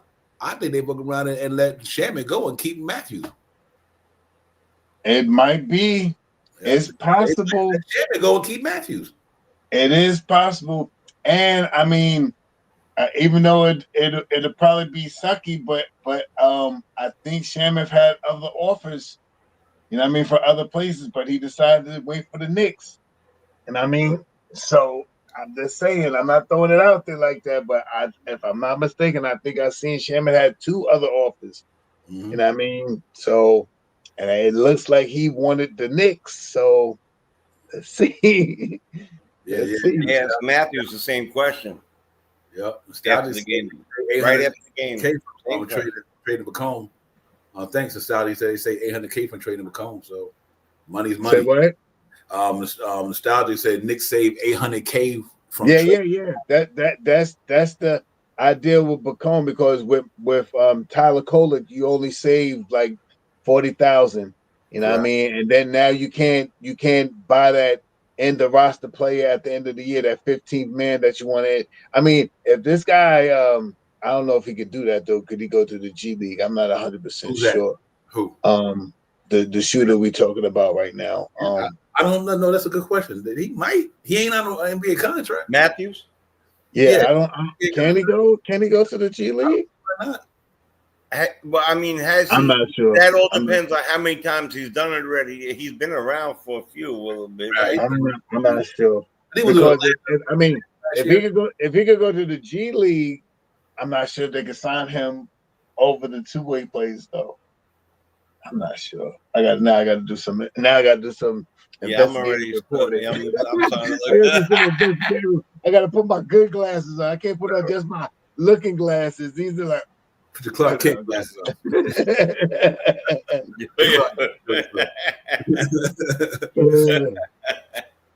And then you after that you can put your cape on after that, but right, you had to man. You know what I mean? Yeah, man. But I mean, they could if he can go.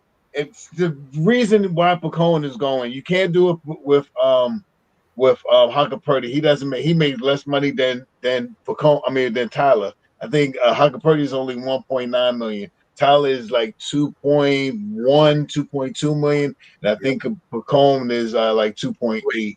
Yeah, 2.8 or something like that. So, I mean, that's why you go with Bacone, so you have that leftover money at the end of the year to bring in that 15th player.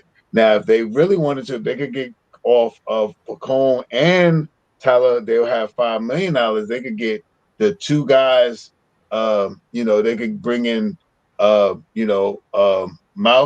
Shamit, and this guy, and still hold on to. I think it was less than the 800. I think it's more like 4 or 5 then, and still have money to get that 15th man guy at March or something like that, which would be McCullough. I think they'll bring somebody in from the G League, and McCullough can come in, and next year he'll have a $2.1 million contract or something like that.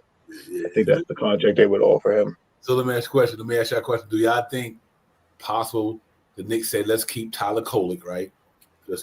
And then he might not be in a rotation this year, but depending on how his maturation go throughout the year, so when next year come around, they might say we don't have to sign a Brogdon, we don't have to sign a Shamit because he might be ready in his 3rd year.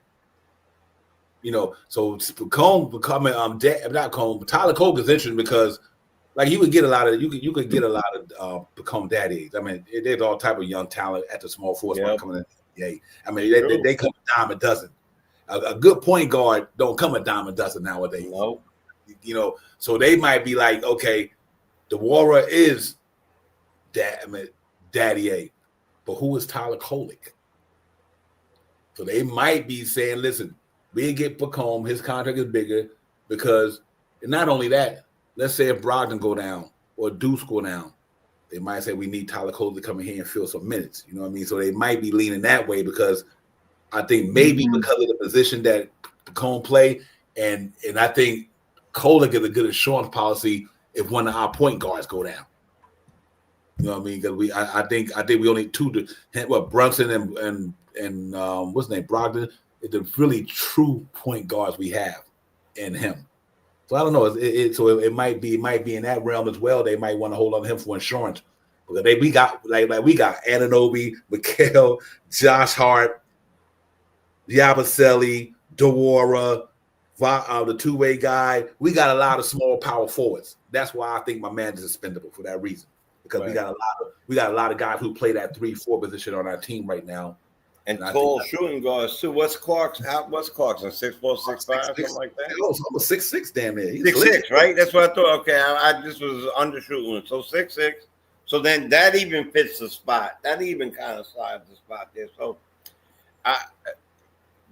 Bacombe is gone for me, and I think what you said is 100% correct. There is somebody down already that, you know, that's why I hope to God Bacombe goes off in the next 2 games. Because if he goes off in the next 2 games, why are you trying to mess? Why you saying that?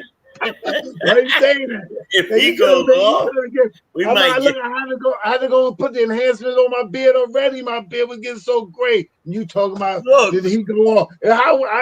It's gonna be even worse. We're gonna be sitting here like, oh my God, he done went off. Who we gonna fit him in? Because I already thought he was gonna be the backup for Josh Hart this year. I thought Josh Hart was gonna start. I thought he could have an opportune time to be the backup the backup small forward. This before Malcolm Brogdon. And then I said if Mitch start, I could probably have this was before Malcolm Brogdon. Malcolm Brogdon put a monkey wrench in everything, and I like Malcolm Brogdon now. If we get Bacombe, how are we gonna do that? Then Sammy ain't gonna have no Shaman. We ain't gonna have no money for no 15th man, and we gonna end up having to cut Kolick at the trade deadline to get 2 people. How we gonna do that? I don't even know. Listen, man, my beard was as dark as your shirt 2 years ago before the Mets and the Knicks season. When the season ended, my whole beard went gray, and also when my kids turned teenage, boom, done. I was done. Yeah, it's gonna be interesting to see how this. They got a lot of options. You're right. You're right. Thank you. Thank you, Nick Yak. You're right. He's 6'3". Clarkson is 6'3". So you know what? Really? Yeah, it's tough because Tyler Bacombe Daddy, who I love, I think the young man got a future in the NBA. I just got a feeling it might not be with the Knicks. And even if you let Shaman go, but I don't think they let Brogdon go. I think Brogdon gonna be the backup point guard in New York. That's just my opinion. I don't think he's going anywhere. So. And it's going between Garrison Matthews, Shamet, Bacombe Daddy. Them the 3 guys I think they'll be fighting for that last roster spot. And the way it looks right now, Shamet plays better defense, right? He does. Right, he plays better defense. See, there's the 2 flip. That's the 2 flips right there. What do you want to get? And we'll see if the running gun is that dangerous. Then they're going to go for Matthews. If they're looking for more defense, they're going to go for Shaman. But again, you got to take. You know, I'm on this new thing. You got to give your flowers to people while they're around. That way, they can water them themselves, and we don't got to water it for them. God bless this front office. Give them the flowers. They have mixed and matched so well with the money they did. They brought in players that look what we're talking about right now. Last year we were talking about, man, I wonder if this guy could do it. Can we get 7 minutes out of this guy? Can we get 3 points out of this guy? Can we get a point and a half from him? And we don't have that no more. So we'll see. We'll see who plays that hard. I'll tell you this. There's nobody that I really think I would be overtly heartbroken over if we lost, if the right man was signed and brought in. I'm talking about on the low end. I'm not talking about our main core and the new guys we signed and Hart and all that. I'm talking about the $1-2 million guys. And also, we're going for a championship. We're not building Bacomb's career this year. He's not going to play like that. I'm sorry, Sean. Sorry. And let me look at this right quick. Here's a prime example why. Let me show y'all this. I think it's important, and maybe check Powell to Jay Cholden. Look at Malcolm Brogdon's. Let's look at his career numbers, because last year, 12 points a game, 43% field goal, 20 from downtown. He only played 24 games, obviously, and even in Portland, 15 a game. That was only in 39 at 15 points a game, 44 from the floor, 41 from downtown, ladies and gentlemen. So listen to me. In 2023-24, Malcolm Brogdon shot 44 from the field and 41 from downtown, almost 4 rebounds, almost 6 assists. That's why you want him on your team. This wasn't like 10 years ago, ladies and gentlemen. This was the only reason he was in Washington last year, like Sean Park, that was a rebuilding team. They wasn't playing veterans like they were playing all on young ball like Colin Berry and Bubba Watson. He wasn't even trying to get. Yeah, and then look, that year before the Celtics, look what he did with the Celtics: 67 games, 14 a game, 48 from the floor, 44 from downtown, 4 rebounds, almost 4 assists. That was the year he won 6th Man of the Year. That's right.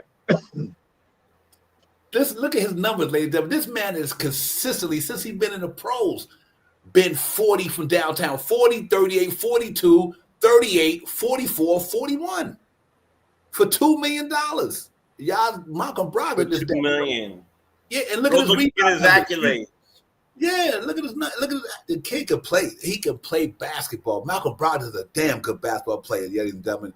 Don't trip off that, man. That cat could play, and everybody get injured. I mean, but when he plays 67, 56, 64, 75, but still his numbers don't lie, though. We don't got a Knicks player on that bench who could do that in the last 3 years. We don't have a Knicks player on that bench who put up Malcolm Brogdon numbers. Think about that. Listen, if you come off the bench and you drop 16.5 and 7 assists with 5 rebounds, we couldn't do that with 5 guys last year on the bench. Yeah, that would be amazing. On top of that, he's a stellar defender. Yep, and you see the court like a. So you can see the whole court. Yeah, right. He see the court. He know how to run a team. It's important that y'all recognize that y'all can't be counting these guys out, because that man could play basketball. He was Mr. Virginia. That brother could get down with a basketball. He know how to play the game. The guy was 50, 40, 90. Let's not forget these things, man. Let's not forget these things. With him on this court, if we can have any remnants of what he did in Boston, that's 3 years ago. Last year, the reason he was the reason why he didn't stay with Boston, because he was the pick. Boston, the year that he was on Boston didn't win the championship. They put him in a trade, and he was a trade piece to make them get, was it Porzingis? And they won the championship. I think it was or was it the point guard? Either between he went. I think with Robert Williams. I think they went to Portland. Went to Portland with Williams. Because Portland. Matter of fact, let me see. Yeah, he went to Portland. Yeah. And who did Boston get back then? I don't know if that was a 3-team trade. I forgot what it was, but that was the trade that he was traded for them to get the play, and then that year they won the championship. That's how good of a player he was that year. You know what I mean? So, and nobody, we didn't have nobody like that last year. Think about this. No, we would have had him. He would. Hey, shout out. All the guys we wanted to bring back this year, ain't none of them better than Malcolm Brogdon. DeLon Wright. None of them. Campaign. None of them do better than Malcolm Brogdon. If you say they are, that's hyperbole, because his numbers don't lie. Either. None of them. Even none of them. No. So why would you want Malcolm Brogdon instead of any of the other guys? Malcolm Brogdon gonna be he's gonna be the prime backup for Jalen Brunson. And that shit gonna help the Knicks in a lot of ways. Tremendously, man. Oh, Tremendously. This guy's going to control. And listen, that's not we talk about the hurt and all. Yeah. We're gonna see some time with Malcolm Brogdon and Jalen Brunson in that starting lineup too, man. Yeah. I'm telling you, you're gonna see that Malcolm Brogdon to play with the starters that we got, to play with Cat and Mitch be on the bench. All right, I'm not even I don't even want to speculate, but Malcolm Brogdon with Cat on the court with OG and Mikal and Jalen Brunson. I'm just saying. I'm just throwing it out there. Yeah, he's a triple-double threat for the point guard position. He really is a triple-double threat. Brogdon was traded to Portland in exchange for Drew Holiday alongside. That's what I said. Drew Holiday alongside Robert Williams III. Thank you. And draft picks. Thank you. And then they sent my man. Acquired Drew Holiday, Portland receiving Brogdon Williams and a pair of. Thank you, Drew Holiday. He was the trade for Drew Holiday. All right, he was the trade for Drew Holiday. Okay, so that's how valuable he was. All right. Let's let that sit. All right. Yeah, and he went, and then then Drew Holiday went to Milwaukee, won a ring. Then went to Boston, won a ring. Yeah. I mean, Malcolm Brogdon is a good ball player. I know, but they might try to anoint him to be no superstar. We're not even going there. But man, that boy valuable. He is an NBA ball player. If you watch the game of basketball and you literally watch it, he's the epitome of a point guard. He's a few left. He's what we want Tyler Coley to be. Literally. Exactly. Perfectly spoken. That's it right there. He's what we want Tyler Coley to grow up to be. That dude. Yeah. So Knicks deep, man. Listen. Tyler Coley ever get Malcolm Brogdon, Jordan Clarkson, if it's Deuce McBride or Josh Hart or Mitchell Robinson or Yabusele, going to be a problem because they covering everything in that second line of shooting, defense, rebounding, pace. They covering all that in that second unit, no matter who you put there with them. All these guys can get out of transition. They can push the ball up the floor. We got rebound. We got shooter. Malcolm Brogdon, damn near 40% shooter from downtown. Damn near career, 30 high 30s. Deuce McBride can knock him down. Yabusele can knock him down. Clarkson probably 33, 34. But you know how it is when you play shooting in the bright lights in the garden. Everything go in. So I say all that to say that Knicks got a good team, man. And I think I understand why they want to keep Malcolm Brogdon. I want him here. I want him to be the backup point guard for the New York Knicks. Let Tyler Coley be the third backup point guard. And if one of them dudes get injured, then Tyler Coley come in and be the backup point guard until somebody get healthy. Bottom line, Malcolm Brogdon will help Jalen Brunson, and like Shaw Powell said, that star lineup. Because when Jalen Brunson go to the bench, remember when Jalen Brunson goes to the bench and Malcolm Brogdon come in, Cat still might be in there, and Nobi still might. Facts. And you know something else? Go ahead, Shaw. Go ahead. Go ahead. I was going to just like Devontae, because the same difference that you're doing that, you could bring Jalen Brunson back into the second unit with Yabusele or with Clarkson. And, you know, you can have it real funky. It can be funky, dope maneuvers, man. Oh, man. Funky, dope maneuvers. Hit those, like my man APA say, run them up with a thumbs up, man. APA. Yeah, get them likes up. Yeah, I know we amped up, man. We ain't got no basketball until Thursday. I'm going to tell you what's crazy about Thursday. We got to get ready for Thursday. We got the Knicks and Julius Randle and them and the Giants and the Eagles. All on Thursday night. Oh my God! So we go to the pregame show, running into the Knicks and Julius Randle and Demon Chisel, and you see Tim over there in Minnesota the other day hanging out with them cats. Well, that was cool to see. He was in the gym with them, you know, talking to Demon Chisel and them, Julius Randle and them. But we got that's gonna be a good Thursday, man. That's gonna be a good Thursday, man. So I'm excited about it, man. Real talk. We another 10 minutes. We get out of here. We in a couple of hours. We get out in a few minutes and everything. But yeah, man, I'm amped. I'm amped like a kid in a candy store. This is a good team. I think they loaded. And I think if Mike Brown system workout, Jay Choden, I think they're gonna be ready to go this year. I think it's gonna be fun to see. Sure. Listen, we already know that the people here already are bought in. They're bought in. We've got professionals we brought in. Clarkson's a professional. Brogdon's a professional. Yabusele is hungry as hell.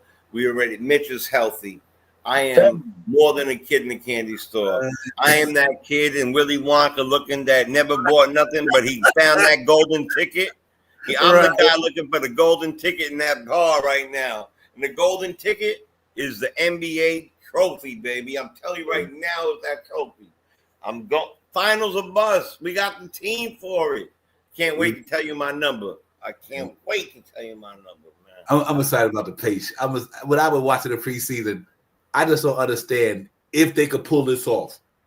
Now, I don't mean shit till October 22nd, but Shy Powell, if the New York Knicks could pull off this thing that you've been talking about for the last 4 years, with the pace they playing, it's going to be hard to beat the Knicks. Because here's why to me.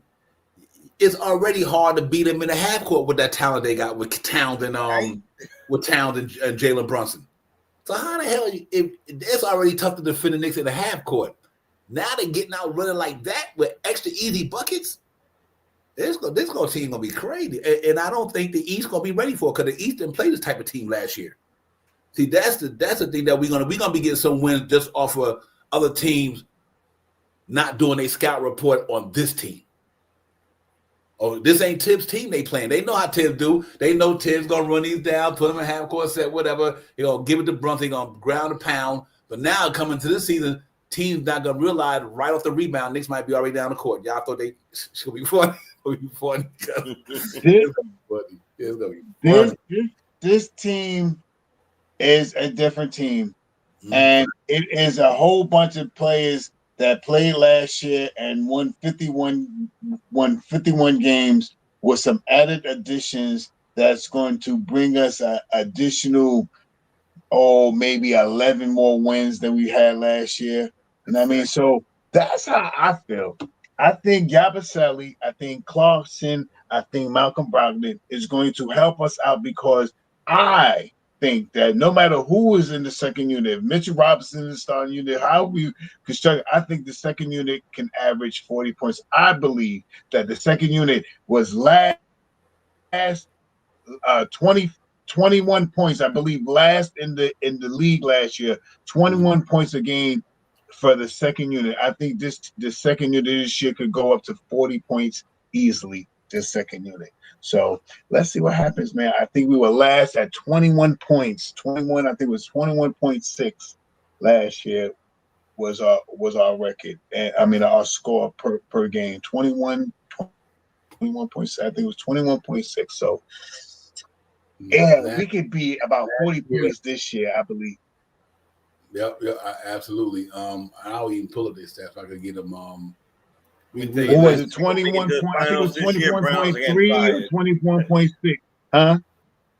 We don't make it to the finals this year. Browns fired already. I'm telling you now. They're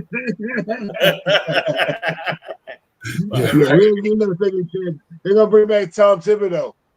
Immediately.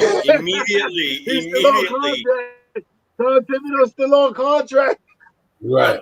I'm gonna tell you this: Tom Thibodeau is gonna be Tibbs is gonna be sitting in the front row of that Eastern Conference Final. He gonna be sitting in the front row, bro. I'm telling you.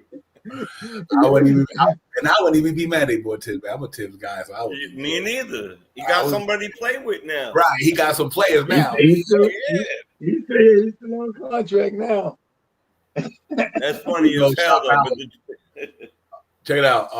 2024 NBA season, they scored 1,783 points. Bench scored 21.7, like you said. 21 points. All right, 21 points. All right. I think it was 20. Yeah. And let's see their bench scores.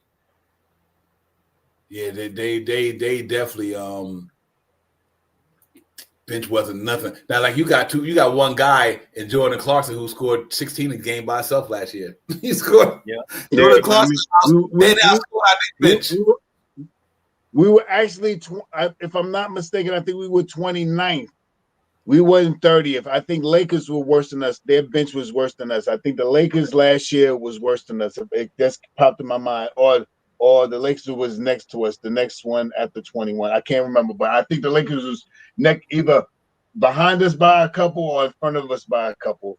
But we were one of the worst teams in the league, our bench, 29th, 30th in the league last year. So we might as well been last.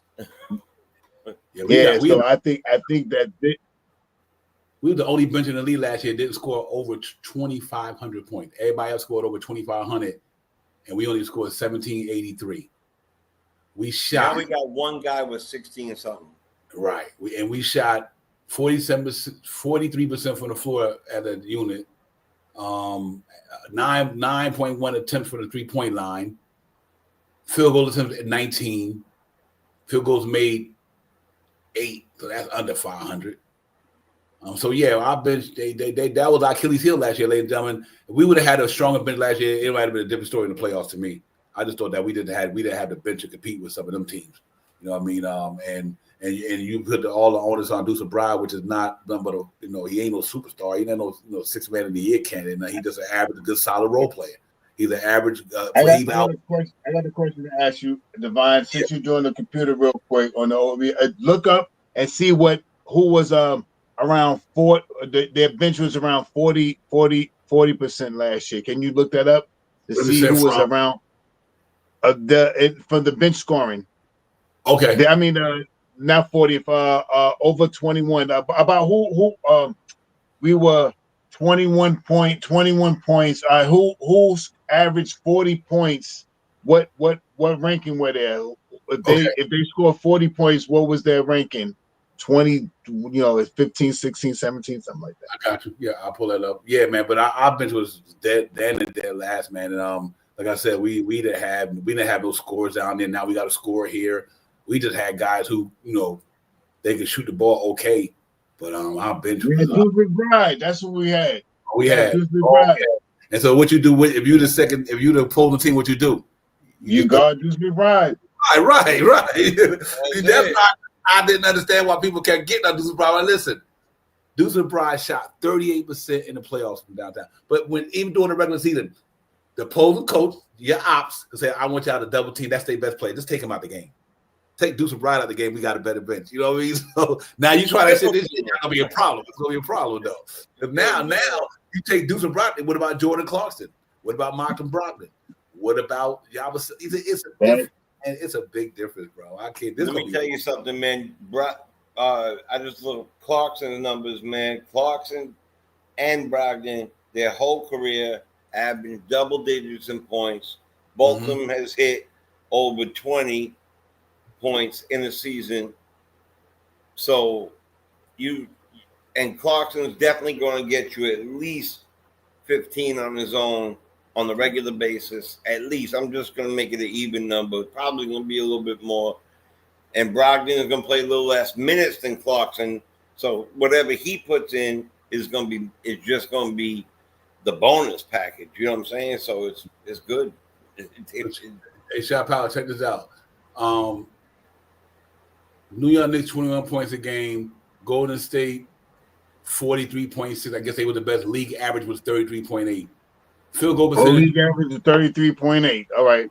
And we shot 43% field goal from the floor.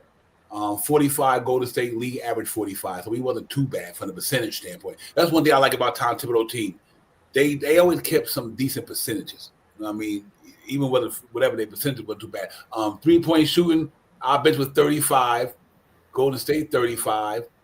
League average 35. So we were 35.8. So we didn't do bad there.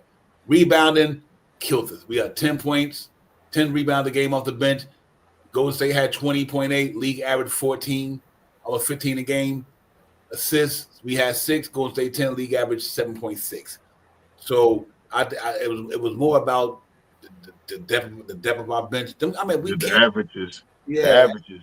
Yep, the averages. Yeah. So we definitely didn't have them, man. We definitely had the guys that we don't have this year.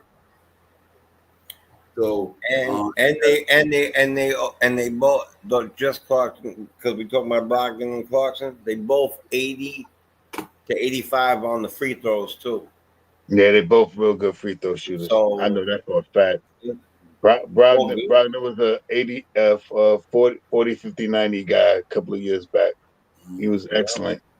40 from the 3-point land, 90 from the free throw, and 50 from the field goal.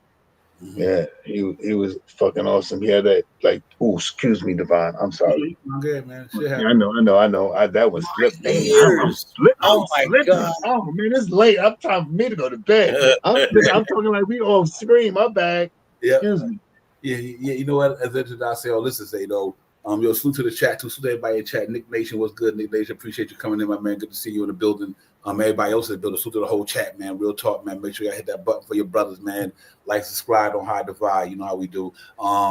It's one thing is another thing that interested me too. I'm like Shaw Powell today. I can't wait till this thing is finally said and done. Like, I ain't trying to see but I just want to know where he rolling out. Right. That's all I want to know. That's all I want to They have us not guessing, you know. that's it. Guessing, so we ain't trying to be guessing around here all the time. So it's crazy. He man. got us like that when you 16 years old, 17 years old, and that girl, she kind of flirting with you, but she's not sure whether she's gonna give you your number or not. I'm over here waiting for this damn thing to start. Like, come on already, man. What the hell? Mm-hmm. Yeah, it's gonna be fun. It's gonna be fun Thursday. Like I said, I think you're gonna get a real. It's gonna feel like a regular season game. The first half of the game, definitely. Thursday, just because of DiVincenzo and my man back in the building. You know what I mean? Randall and you know, they third game of the preseason. They trying to tune up. Now you're gonna see even more. Now they playing a more stellar team, so that obviously is going to be steeper competition. And even if, like I said, it don't really matter to me what they did against Philadelphia. Like I said, no Joel Embiid, no Paul George, no a couple Wofford or Kyle Lowry. But that's not what like I said, that's not what the playoff, not what the preseason is about anyway. But this is gonna be a good test for them. Could Rudy Gobert be out there? Julius Randle, you know, Anthony Edwards, Jake Daniels. They're gonna be one of them teams in the West too. Is them OKC. I'm gonna have to go them OKC, Houston Rockets. You can't count the Lakers and Golden State out. I just don't think you can count them out. As long as LeBron and playing, they went and got Luka Doncic and they got more healthier. They went and picked up some bodies. Obviously Al Horford went out there and they signed Jonathan Kuminga back. West gonna be pretty deep fighting battle out there to get to the promised land. OKC gonna have a handful, but they still got that same talented team they got there. So, and it's gonna be crazy over here. Shot Powers, Knicks, Cleveland, Orlando, Detroit, Atlanta making look like they make a move. Don't count Giannis them out. Don't underestimate with them. A couple of things they got with even just bringing in Miles Turner and even Cole Anthony to help them scoring with what's his name, Gary Trent and them guys, and Bobby Porter's still there. Yep. You can't count them dudes out neither, man. And if Philly get healthy, you can't count them out. I mean, they got a nasty squad, because if you get back alone, Joel Embiid, Paul George, Jared McClain, Quentin Grimes, you better watch out for Philly too. Yeah, that's a fact. You know what I mean? And that's still it. Shoot like hell. Woo! Yeah. And he still got Kyle Lowry out there. I mean, they're a little older, but they still got a squad, because Jared McClain and Quentin Grimes and Tyrese Maxey with some young energy for them. So like I said, the East is loaded. Just like this could be a fun NBA year this year. I really believe that's gonna be fun next year. But I got Knicks against everybody. I don't give a shit. So let's get it. But listen, man, y'all give me all that. We get up out of here, man. Cause I know we got to get up on a Monday morning and make our things happen. So we know we're gonna get up out of the door and everything like that, man. We'll see y'all cats Thursday for sure, man. We definitely be on the pregame show, get it popping and all that stuff, man. But it was a fun preseason so far. I like what I'm seeing, Jay and Shaw. I really like what the Knicks got going on. Let's hope they can translate to a bunch of wins and a trip to the finals. But we got to take it one day at a time, and one game at a time, like we always say. But you know, my projections, I feel good about the team for what I just seen. I literally seen enough in the preseason let me know this team can be dangerous if they play basketball the way they playing it and stay healthy. They play basketball the way they run up and down that court, off the rebound, off the break. I mean, these cats just pushing that shit all the time. They almost like that Dan Tony shit, 7 seconds or less type shit. Yo, you read we talked about that. I was watching him. My cousin said the same thing to me, man. Yeah, he's running that ball on that floor, man. But yeah, Jay, get your thoughts in. I'll just pass it to Shop Powell that we get up out of here. Listen, Bacone, play your butt off, brother. Play your butt off, Bacone, baby. Come on, you got it. Drop 30. Come on, drop 30. We want that first round pick, not the second round. Come on now. And Kolick, you too. Do the damn thing, man. You know, if you gotta do it, do it. I like to see them play somewhere else and whatever. And DOR, I like what we see for the future. Our future looks bright. Our present look bright. We looking behind you only to see where you come from. And we came from the Eastern Conference Finals. That means that we going to the finals. That's what I'm talking about. So in life, I only look back to see where I came from. So that's what we're going to do with the New York Knicks. Look back to see where we came from so we could be better. And we got better. And we're going to be better. And that's real talk right there. Yeah, real talk. Yeah, shot power, my brother. Salute to you, Jay, for coming in. Thank you, Divine, as always. Salute to the family in the chat for being up with us. Short and simple, man. See you guys on Thursday for the pregame. You know, hit those likes and subscribes, and come check us out. Let's get it. Salute to the whole chat, man. Thank everybody for coming in and participating with us, man. You know, without y'all, ain't no Knicks Real Talk. So we know without y'all, the show ain't even popping. So, but you guys make it happen. Jay Chola, my brother, thank you. Shout Power, my brother, thank you. Always. Thursday, man, y'all enjoy yourself the rest of the week. Work smart, not hard, but we'll get that money though, man, and get that. Work smart, baby. That's right. I'll see y'all, man. Everybody, man. Peace. Peace.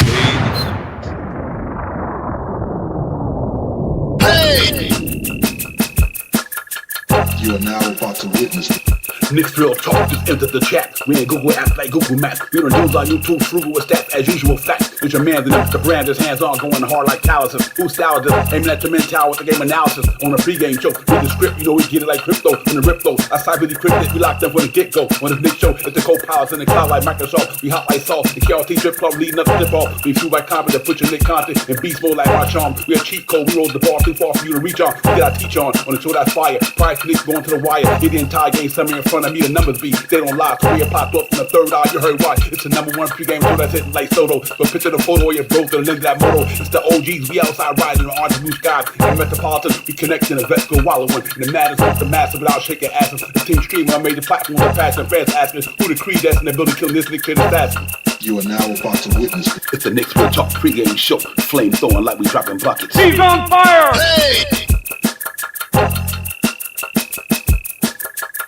You are now about to witness. It's the Knicks Real Talk pregame show. Flame throwing like we dropping buckets. He's on fire!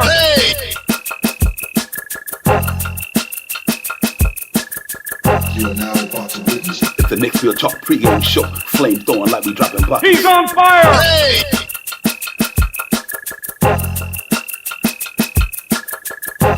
He's on fire!